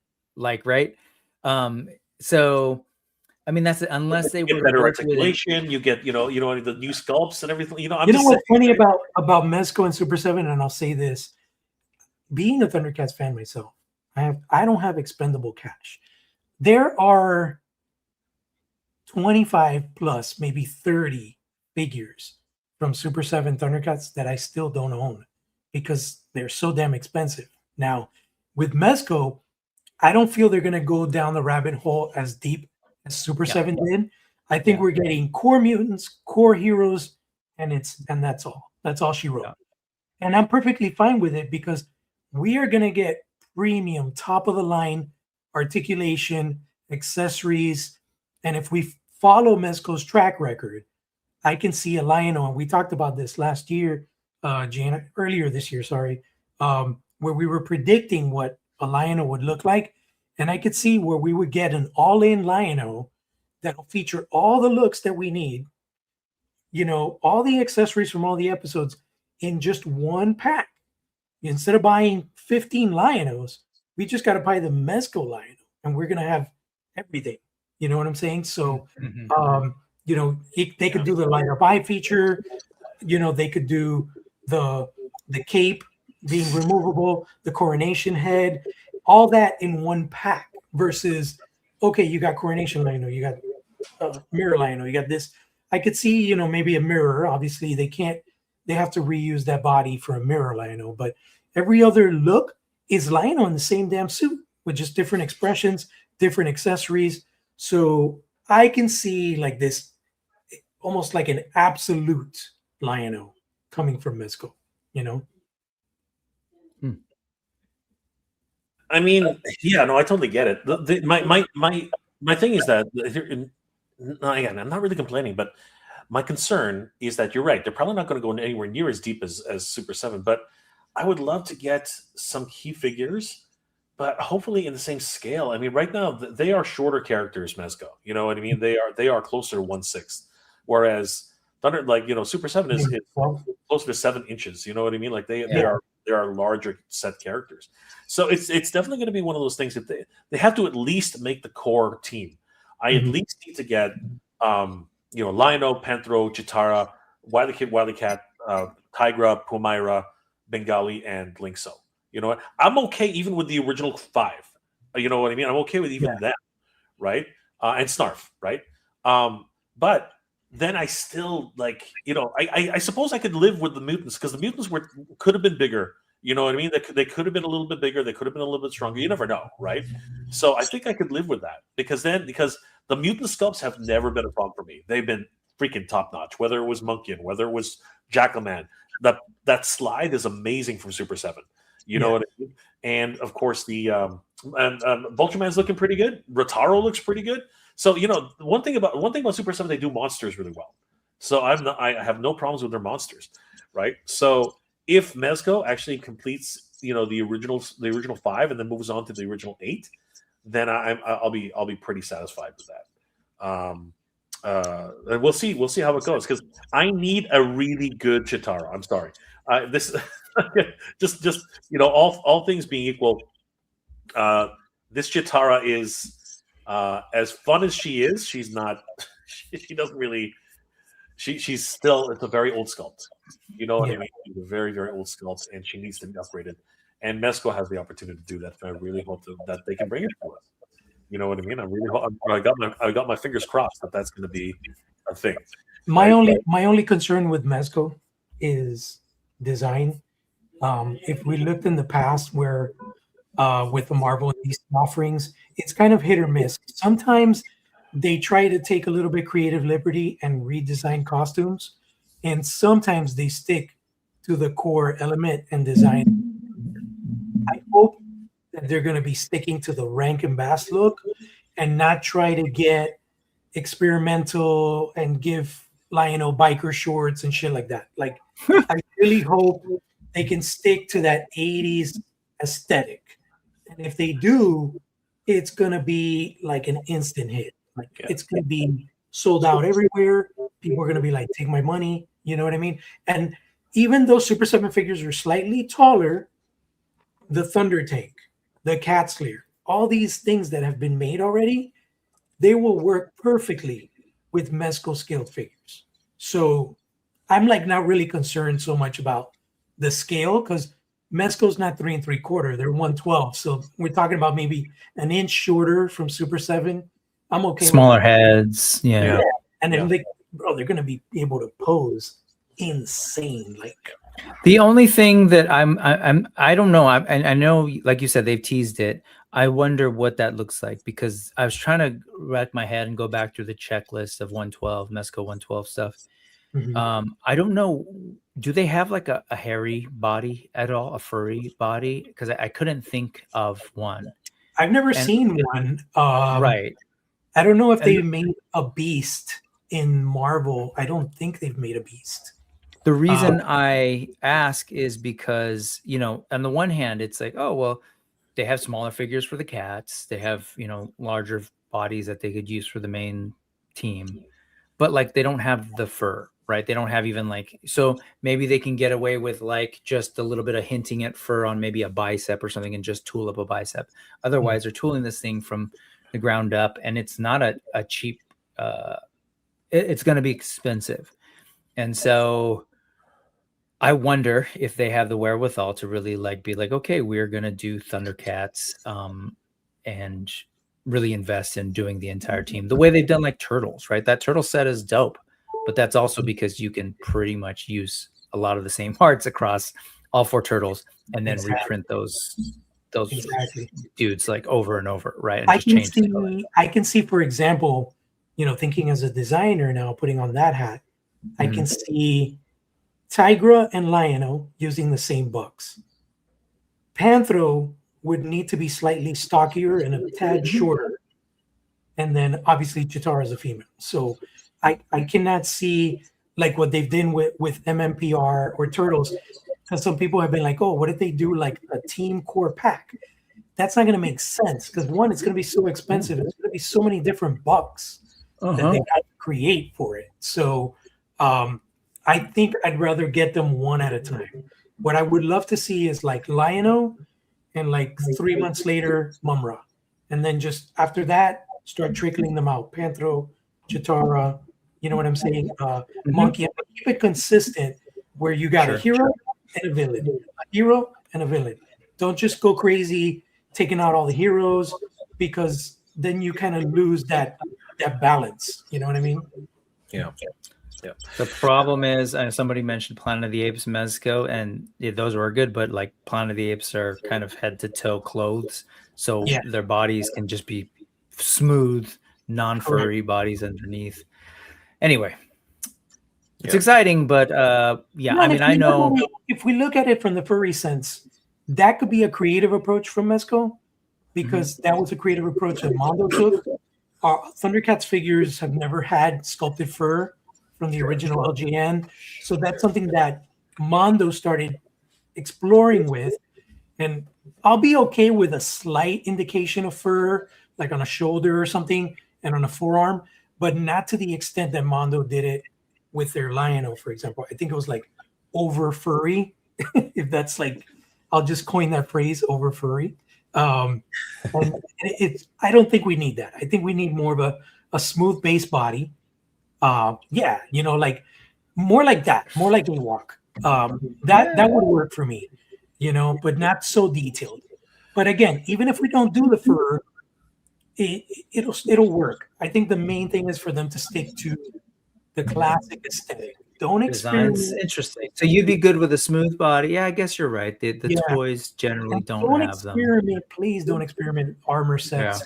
Yeah. Like, I have to give the example of the Mondo Chitara. I think that was way too exploratory, way too distant from the original core design of Chitara's suit.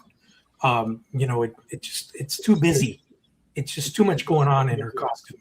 So I feel like they need to just keep to the simplicity. The design, the lines and not textures, but more so the lines on her leotard. Yeah. Really, they need to really nail the head portraits. Nail the head portraits, nail the articulation, the range of motion, nail the accessories, and you got a winning combo, Yeah. Okay, so story scene. We shall see. We shall see what Mezco will have to offer us. It's going to be very interesting. Hopefully next month. Hopefully we'll see that at SDCC. And again, I'm going to be talking to you, JP, about that because if you miss an announcement, I'm going to kill you. Anyway, I've been waiting for it for 3 years, so I don't know. I know that's what I'm saying. You got it. Anyway, I've been seeing a lot of questions about this in the chat because this is an interesting question. So this is literally, and I don't know if we can call this Wave 16. Like, what do we call this? Right? This is a bundle pack, which is based off of one single episode.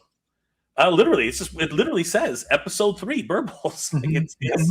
It is literally a package which is based off of a single episode. Now, mind you, it was a great episode, okay? And it really sets up how the Thundercats are able to survive on Third Earth.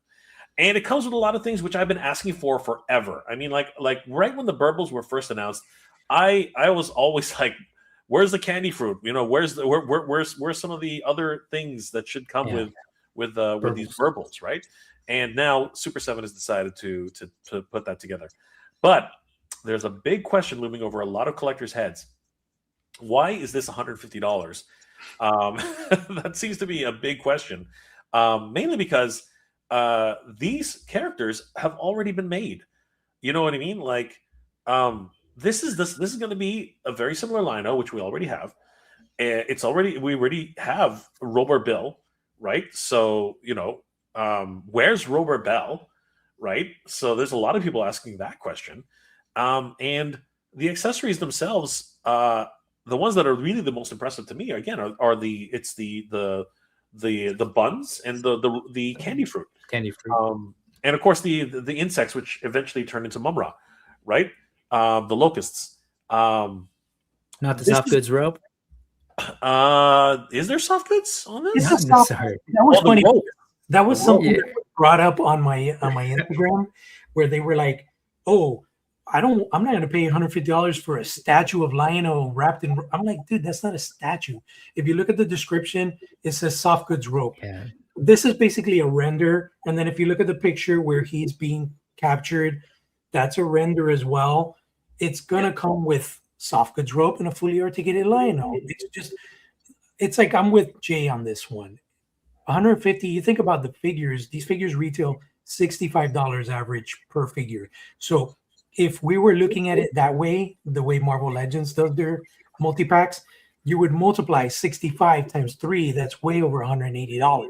So they are in a way justifying the fact that these are retails, because if not, this would be a $200 free pack. And you know, it's one of these things where I think this might be the next step of evolution for where Super 7 wants to take the figures, where instead of giving us number 25 Lion-O, they're going to give us Lion-O wrapped with ropes, or, you know, Lion-O in another kind of situation. Some kind of scene some with other characters. Right. My question is more like, how are these going to be packed? Are they going to look like, it would be great ideas. Like if the packaging is like a TV screen. So you're basically looking at an episode versus just a standard run-of-the-mill box in black. You know what I mean? I can't get over the feeling, and this is what kind of, and you know, people are gonna love what I say, or they're gonna hate what I say, but this feels like a San Diego Comic-Con exclusive to me. It does. I don't know. It feels like a set that you'd get as an exclusive. Yeah. Yeah. It feels to me like, why did this have to be a retail release? Because this is one of those things where you should do a take it or leave it situation. If you want it, you buy it at SDCC. If you don't want it, then you leave it alone, right? And then you sell each figure individually, right? Yep. Yeah. Which makes more sense to me. Right? I'm with you, especially since we have gotten these. If that is in fact, it's a question mark. It is a question mark, and they haven't just come out and said so. But if that's just another Lion-O, meaning it doesn't have the ropes and all that stuff molded in, and then it's just burbles that we've gotten with new accessories. That's effectively what we're thinking, right? At this point, that these are burbles we've had. I actually, if anyone was like, why is it so expensive? Like, I think earlier you framed it like Jay saying that people are wondering why it's so expensive when it's all reused. I mean, that's just how toys are made. You try and recoup your costs by reusing the bodies. And so you don't necessarily go like, oh, well, this is an old thing, so we're going to make it really cheap. Like, that's just, I've never seen that happen, period. Like, if you buy an AWOC figure, we're using the same body. We don't make the next wave using that same body cheaper just because you're reusing it. And But, I totally get that. yeah. As So you said, on that note, I look at this and I go, it's not a bad price to me, knowing that each of these are $55 or whatever. The problem is we've seen this, like what we haven't seen is maybe the accessories, right? So I'm 100% with Jay. Like, this is like an event thing where you're like, oh, isn't that cool for like some deep cut reference to an episode? Let me get that. Like, that's fine. But we've, like, effectively, if you've been collecting this stuff, you have a burble. You have multiple burbles. You have multiple Lion-Os at this point. So why would I buy this? And it is, I would buy this if it was an exclusive thing and I was trying to be completist. my other issue is the fire is missing its freaking flame effect. Is that on purpose, or is that something that we're missing? Because Fire? that torch. Oh, it's not a torch. It's not a torch. No. It's the thing. Dart. Okay, a Blow dart? Blow dart. Yeah, dart gun or whatever. Yeah, when it's just sitting up like Sorry, that, we got I thought it was a torch. Right. I mean, it's a weird one for sure. And I more so look at this and go like, because, you know, we've been paying attention to what's been happening in Super 7. They've laid off a bunch of creatives. They still have this license. They still have the Godzilla license, right? So they've got some things still in existence that, but things are changing at the company, right? So to me, I look at like I remember when they started doing the pack-ins. If you ordered the entire wave, you get these pack-ins. That to me is a marketing pitch, right? Like we are trying to entice more people to buy from us directly. That's what they want. That's like hey, we need to drum up interest and pre-order sales on our figures. So that was one way. Like, I don't know if they're thinking that maybe this is the way to get people more into like buying a thing. Again, I think it's weird that it's not some kind of event exclusive. I just don't know who's like in the market necessarily to buy figures they've already gotten, even if it's at a like what $10 price break for each one or whatever. If it is in fact just the figure with ropes, then it makes it even like kind of like less interesting. I can just get ropes and do this to the Linos I have, right? Yeah, you can go to Michael's and just buy it. So I don't get this in the conventional sense, and I just wonder, and I don't know, I have no inside information. I just wonder if this is like us seeing them really trying to figure out how to keep selling more figures. Yeah. And not have it at the clearance prices. That's the way I think they're just trying to figure it out. At it. And that I'm hoping that creatively they will go the route of, like I said, giving us like an incentivized bonus by making a unique package. That's a great opportunity that they have, similar to what Marvel Legends is going to do with the Spider-Man 3-pack at Comic-Con. I absolutely love that 1966 Spider-Man 3-pack. That it looks like an old TV set from back in that era. It would be great just to have that 80s style TV, and you got the window box, and there you have the figures. You know what I'm saying? Versus the standard run-of-the-mill black box. They got rid of the sleeves. They just got the big Thundercat logo on it. Like, make it unique so that people are like, oh, okay. Because honestly, if I buy this, I'm not opening it. It's just going to sit in package just to say, oh, I got this episode representative scene. I don't need any of this stuff. I don't, because what am I going to do? I don't sit down and play with the toys. I'm not going to get, oh, look, I got candy fruit and play with Smurf and stuff like. I've already got 50 freaking claw shields. I already got 200 freaking mini sorted daggers. That's what I'm saying. You know, well, that's like, the biggest problem with this, Jorge. I hear you on like having a cool box or whatever, but is that really enough to sell it? Even with the SDCC one, like I don't think have we had a Spider-Man 66 or 60, whatever it is? It's coming out this year. Hasbro showed it, and it looks amazing. But no, I mean, so they're gonna use the stuff that they are doing from the SDCC and release it as a single one. Is that what you mean, or are you talking about the SDCC?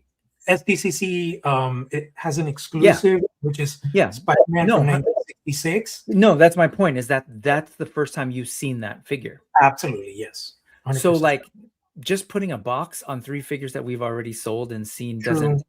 That's what I'm just saying. It just doesn't. Yeah, it doesn't just add up in my brain. Which is why weird. I said it's an SDCC exclusive, right? Or some sort of convention exclusive. It should be. I don't get it, honestly. I hate to say it because I'm not like I moved here in San Francisco. Super 7 was just starting. I've had a history with that brand. I love it, but I also sort of see them floundering a little bit, trying to figure out what's what. What if this was an SDCC 2026 and they changed their mind? Yeah, they pivoted. Have they pivoted to something else yet? Well, look at what happened last year, where what was it that year? There was like that the exclusives were supposed to be the light up Mumra and Lion-O, but they couldn't get them in time for Comic-Con, so they made it a pre-order, and then they shipped, I think, like fourth quarter last year. So the only thing they actually had on hand was that vintage style Mumra cardboard playset, which that was really cool. And I wish they would have done that with the Ultimates, not with that vintage style stuff. Yeah. But, you're probably look. It's even questionable if they're even going to be at SDCC, right? Because last year you were there, Jorge. They didn't have much of a presence last year. It was a backdrop, and that was pretty much it. They only had the event at their store, right? Yeah, that was the big. Don't have a store anymore, right? Yeah. So this is what I'm trying to say. Like where are they spending their marketing dollars? And I think that that's the important thing, right? They have to really be very careful about what they're doing. And I understand that. The thing is that this particular set, I'm not sure collectors are going to be inclined to pick it up. If you are somebody who has to have everything, then yeah, you're definitely going to get this no matter what. But as a collector and the economy that it is right now, it's hard to justify $150 for a few buns, some candy fruit, and a couple of wasps. You know, you two are some of the biggest Thundercats fans I know. You both have a Cat's Lair from Super 7, right? Yes. And a Thunder Tank. You both have a Thunder Tank. Thundercats right below it. Okay, so I'm going to ask you: are you guys going to pick this up? I will eventually pick it up.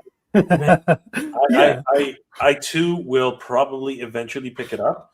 Right. It's gonna be one of those ones which. But like I said, he'll be on ice. I will never open it because there's no need for me to open it. I agree.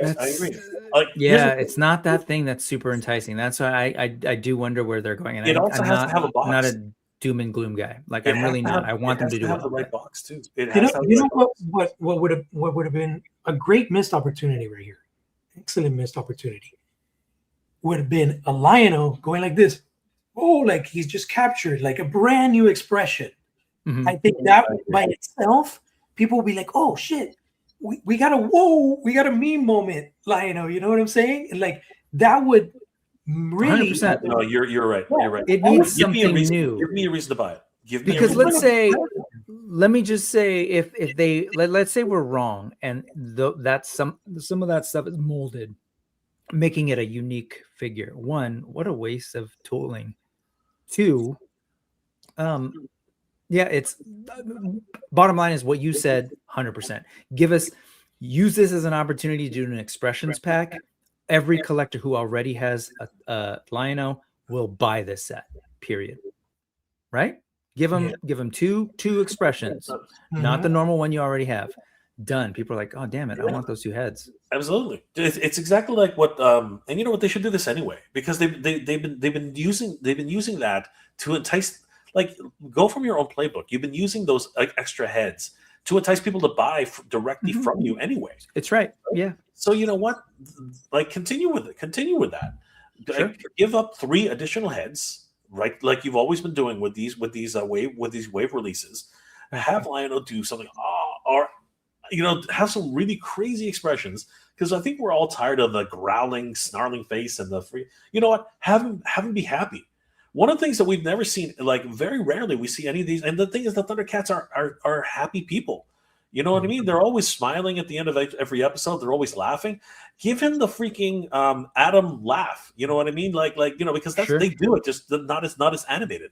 You know what I mean? Like that's something that I think is right. I agree. That's a missed opportunity. A grinning face and a startled face from being captured.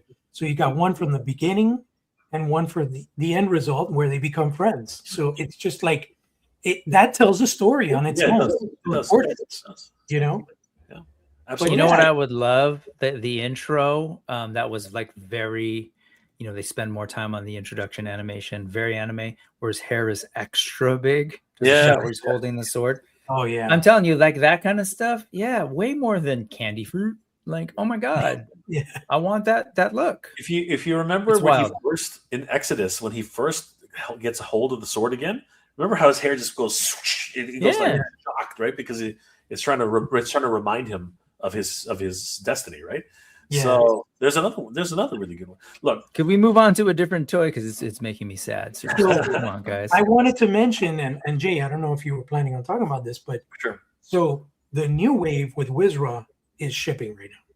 Yes. So what that means, according to Entertainment Earth, there are a few Super 7 pre-orders coming up. So I have a feeling that we're going to be seeing the next wave coming up really soon, because that's how Super 7 tends to do things. Once the latest wave ships, they reveal the next pre-sale, which they're now pre-sales because we get them 3 months down the line. So any predictions for the next wave? Yeah. That's actually a really good way of wrapping it up, because we are sort of going way over time tonight, but it's fine. It's okay. We haven't streamed in 3 months. I know, right? I was gonna say I missed you guys. I got excited seeing you guys. Catch up episode. Brick, what are your thoughts? I mean, we Oh, still man. have a ton of characters left to go. I mean, like the Thundercats never really stop. But I know one that people have already mentioned in the chat and stuff. But Brick, which Oh characters? would you God, like? I'm terrible. I can't even play this game with you guys because I have not collected Super 7 Thundercats, so I don't know what's been made or not. But Okay, well, like I mean, Hachiman's already been made. Like I'm just trying to think of some of the folks, but Hachiman's been made. you guys do it. Let you and guys do it. Hachiman is sold out. He's no longer available. So he's become one of those. he's archived. Harder to find. Yeah. Yeah.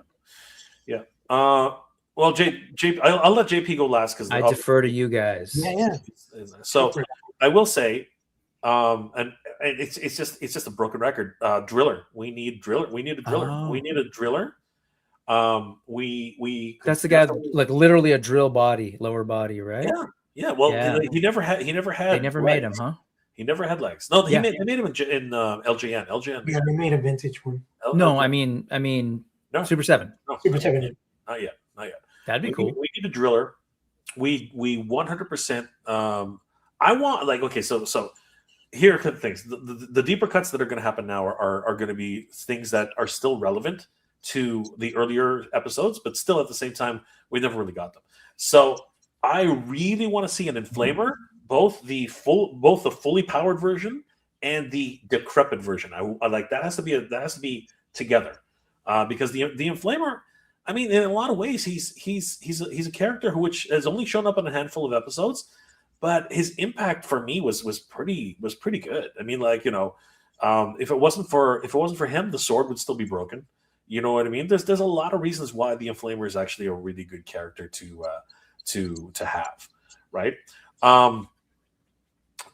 You could talk about the mole man. He was actually in a handful of episodes. He's been pretty sinister himself. You know what I mean? The whole Jackalman's Rebellion. That whole episode was really cool and actually showcased many of those characters as they were. Here's a deeper cut that I'm not sure, but because we have quick pick, I think it really is sort of appropriate. We need everybody who escaped from Mandora's jail container, right? What were their names, JP? We had. Are you talking about Plutar? Yeah, there's Plutar. That's right. Who should come with the ooze? He should come with just even if it's just a tiny bit of ooze. He should come with the ooze.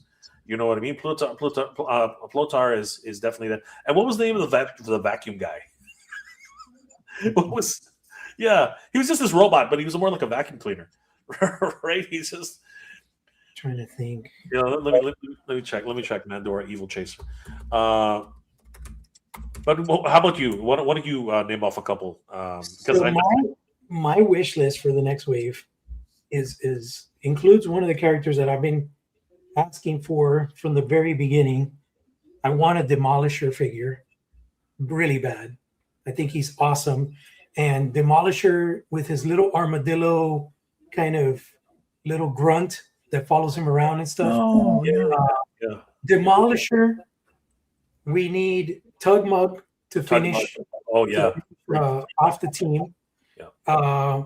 We need new cats. So Tigra 2.0 with Cave of Time head. Yeah. Oh, okay. Accessories. He could come with from that episode where he was in the trance from the flowers. Remember, I think it was Mumra. Silky. There you go. Come with the silky accessory, Cave of Time head, new updated body, and as far as another good guy, I would like Tumargar, the Tuska. Oh yeah, Tumargar. Yeah, Tumargar would be good. Great. So yeah, I think that would they made that in LJN, right? Yeah. No. Yeah, they did him, but it was called the Tuska Warrior. Yeah, they did. Yeah, green costume. Yeah, they haven't done that yet in Super 7, huh? Yeah. Okay. So what they could do Tumargar, and then that's a brilliant idea to reuse that body, and then do a Tuska Warrior that's like an army builder. Sure. they could Just like what they did with Slive. Yeah.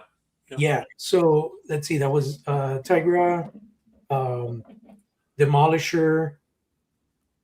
Yeah, that's 4. I think When that you said Tugmug, is that one of the Lunatics? yeah, Yes, he's one. he's Of a them. big fat. Big one. Yeah. Okay, got it. But there's also been that one that fans have been asking for a while. Actually, he ended up being the number one ask that has still never been released. Right? You did a poll, JP. I remember it was one of the number one, the number one figure that people were requesting, and it surprised you. Right? Surprisingly, yeah, the one that that was because of the selections that I had provided. The number one like choice for fans was Mumra in the Excalibur armor, Which was shocking. And then let's not forget about the Berserkers, right? love that. The Berserkers still also because top spinner. once you put in Cruncher, you have to do Twister, right? You have to do you have to do all this. Another one that I don't remember. I think he had treads, like tank treads or something.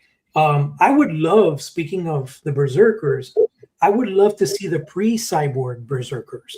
Like I would love to see the pirate Hammerhand before he became like that cybernetic. Yeah, before they well, I think he was always cybernetic, wasn't he? Like no, there was like when you first meet the Berserkers, they're like on a pirate ship, and if you look at it, even if you go back and you go to Nate Birch's Instagram page, he showed his early concept art for Super 7 for Hammerhand, and you could see that pirate Hammerhand head, which is completely organic. It's just him in a beard. There's no like metallic, there's no helmet. It was super cool. And it was because I got to go back and rewatch, but I think something happened to them where I think they perished, and then they came back as half human, half cyborg. The Thundercats drowned them. That's there you go. So they were attacking. So they were attacking the Unicorn Village, right? Mm-hmm. And basically, Hammerhand still had a Hammerhand, but it was very small. It was like a regular hand, but it was just coated. It was just like a glove. Kind of like Fisto. Yeah, exactly. Kind of like Fisto. But even smaller than Fisto, really. Yeah. And he had a cloak. He had a cloth. He had a helmet, but it was like just a regular helmet with a cloth backer, right? And he had a patch, just an eye patch. That's it, right? And all of his crew were humans, as far as from what I remember. So yeah, no, I totally know where you're coming from with that. But and what about the Bubbler? You know what I mean? Like I think the Bubbler is definitely another character which people have been. The Mad Bubbler, of course, that would be like a beast / small vehicle. So that would probably be, like a $75-$80, piece. Thundercats vehicles are not cheap. No, it's tricky, man. Look, I would love to have the Sky Cutter right now, and I can't. I can't justify a $200 purchase right now for a Sky Cutter. It's pretty crazy. Yeah, it is pretty crazy. But you know what? Like we're gonna see who makes the cut in this next round. I could totally see, obviously Tugmug. I could totally see him rounding out the final Lunatac. That was quick too. The Lunatics came pretty quick. If they it was like one after another. Yeah, it really did. Yeah. I was shocked how Luna and Amok actually came out so quickly. You know what I mean? And they did that one so well. So I'm really really impressed on that level. But yeah, I mean, like, I think the most of the mutants are finished. Like I said, there's only another handful of them that are. I mean, pretty much they're done, except for there's like ancillary villains now. But the core mutants are pretty much done. Yeah. So some of my favorite figures from that line were the other Slithe's other like people, the sort of Yeah. Oh, the reptilians. Yeah, the reptilians. Did they ever do any like the jackals and the monk? They did. Only reptilians. They only did yeah, I'm wondering. I think the reptilians didn't sell as well as they expected, so they're probably not going to do which is too bad because they were excellent. They were. I grabbed two of them, two different ones. They were great. Yeah, I have two different ones. I'm hoping to be able to collect them as well because honestly, they are excellent, right? And I would have loved to see Jackals and Munkians, and you know what I mean. I would have loved to see that, but it is one of those things which is very, very difficult to disappoint. One thing that I want to mention before we go, because I think it's very mention worthy. I don't know, UJ or Brick, if you've gotten any of the Mondo 2000X 112 figures yet, but dude, that He-Man and that Clawful, if they were to take that formula and incorporate it with Thundercats, oh my god, dude, like the way that He-Man moves, oh my god. I love those, and I would actually love to see them do the same thing. So they took 2000X and they're like, we're going to do our Mondo versions of them in 112. I want to see them do the exact same thing with a 2012. Like, let Super 7 do the classic stuff. Say, we're doing 2012, but we're doing it Armando style and going to try and give it our art direction that'll tie it all together. I think that would be nice. That's pretty badass. Although, I don't know if you knew, Brick, but Brian pretty much confirmed that they are doing that. They're doing it too. I heard that on yours, but I was like, what if the next wave is our introduction to that? Maybe we get 2012 Lion-O mixed in with Rankin Bass villains. That would be so cool, honestly. You know? It'd be interesting for sure. I think I'm a little bit out on Ultimates right now. Super 7 Ultimates. I would kill for a Snowmeo though. I would kill for Snowmeo. Like a hard sell. It is a hard sell. It is a hard sell. But so is a Sky Cutter, and so is a cartoon version of freaking a Thunder Tank. I mean, those are really hard sells. You know what I mean? Like I'm waiting for that thing to.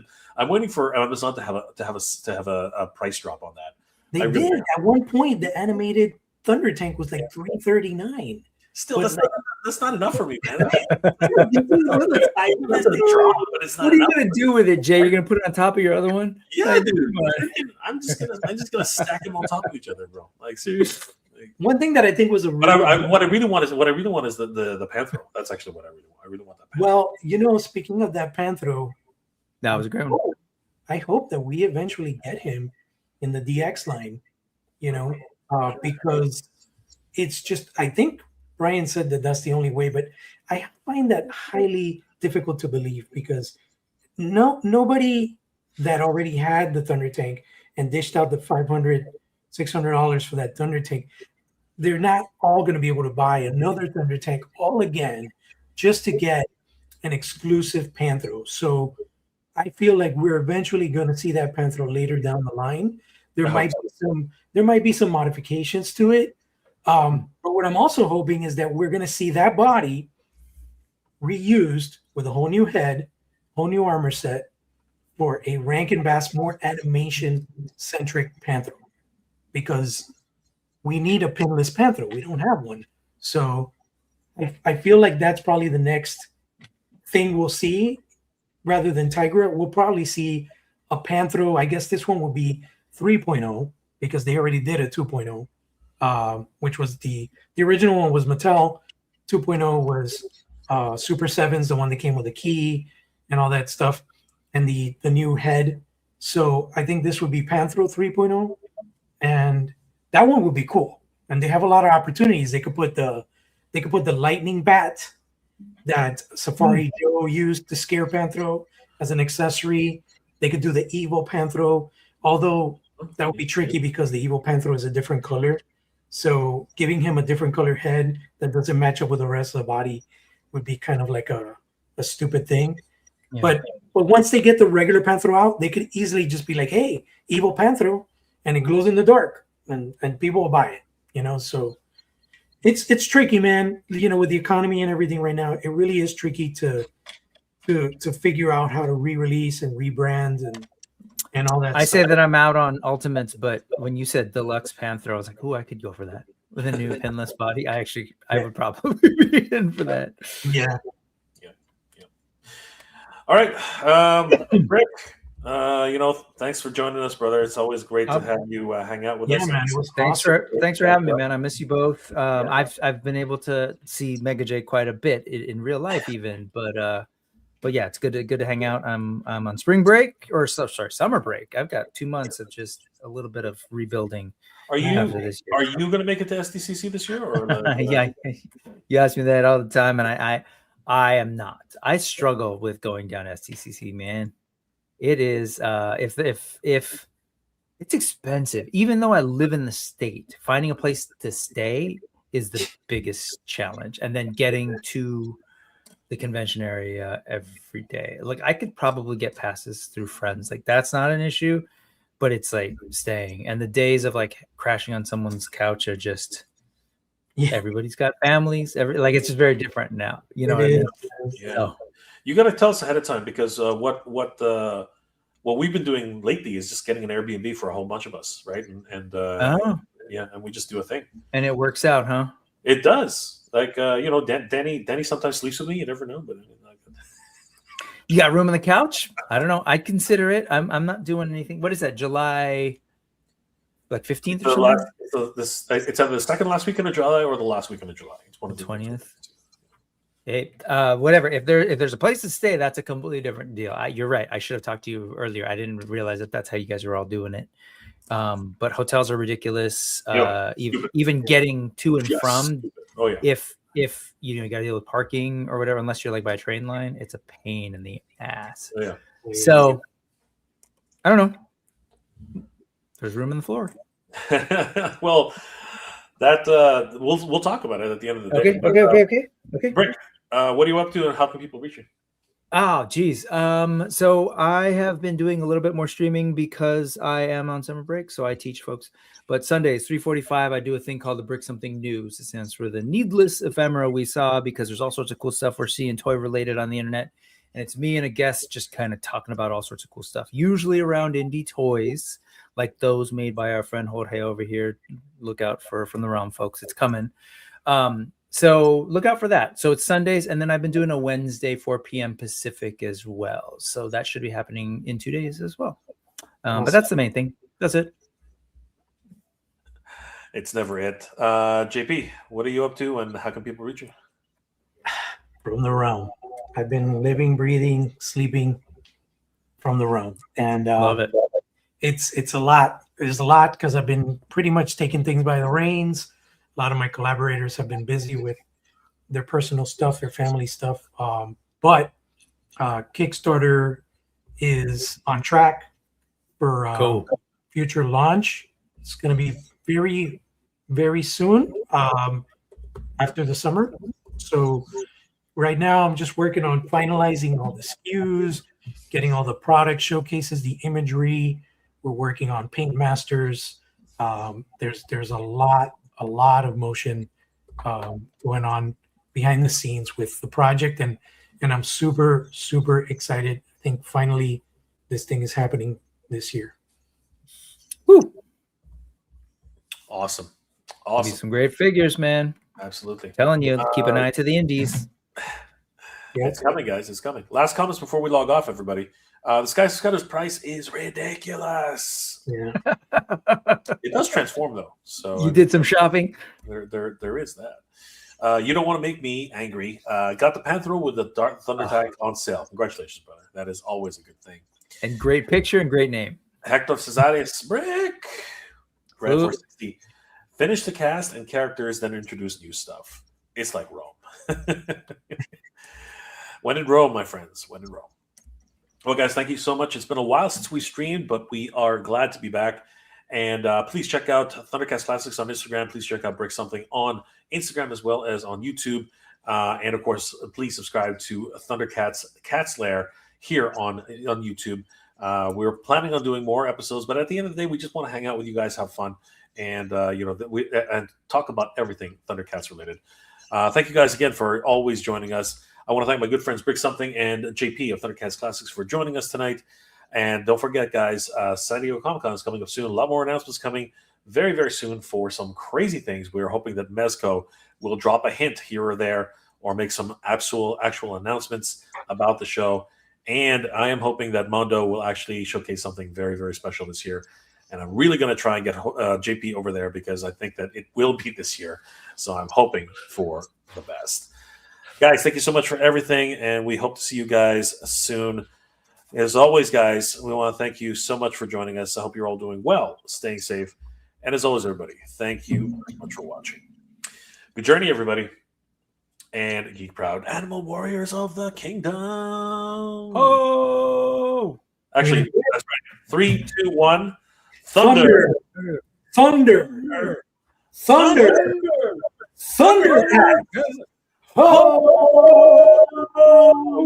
Good night, everybody.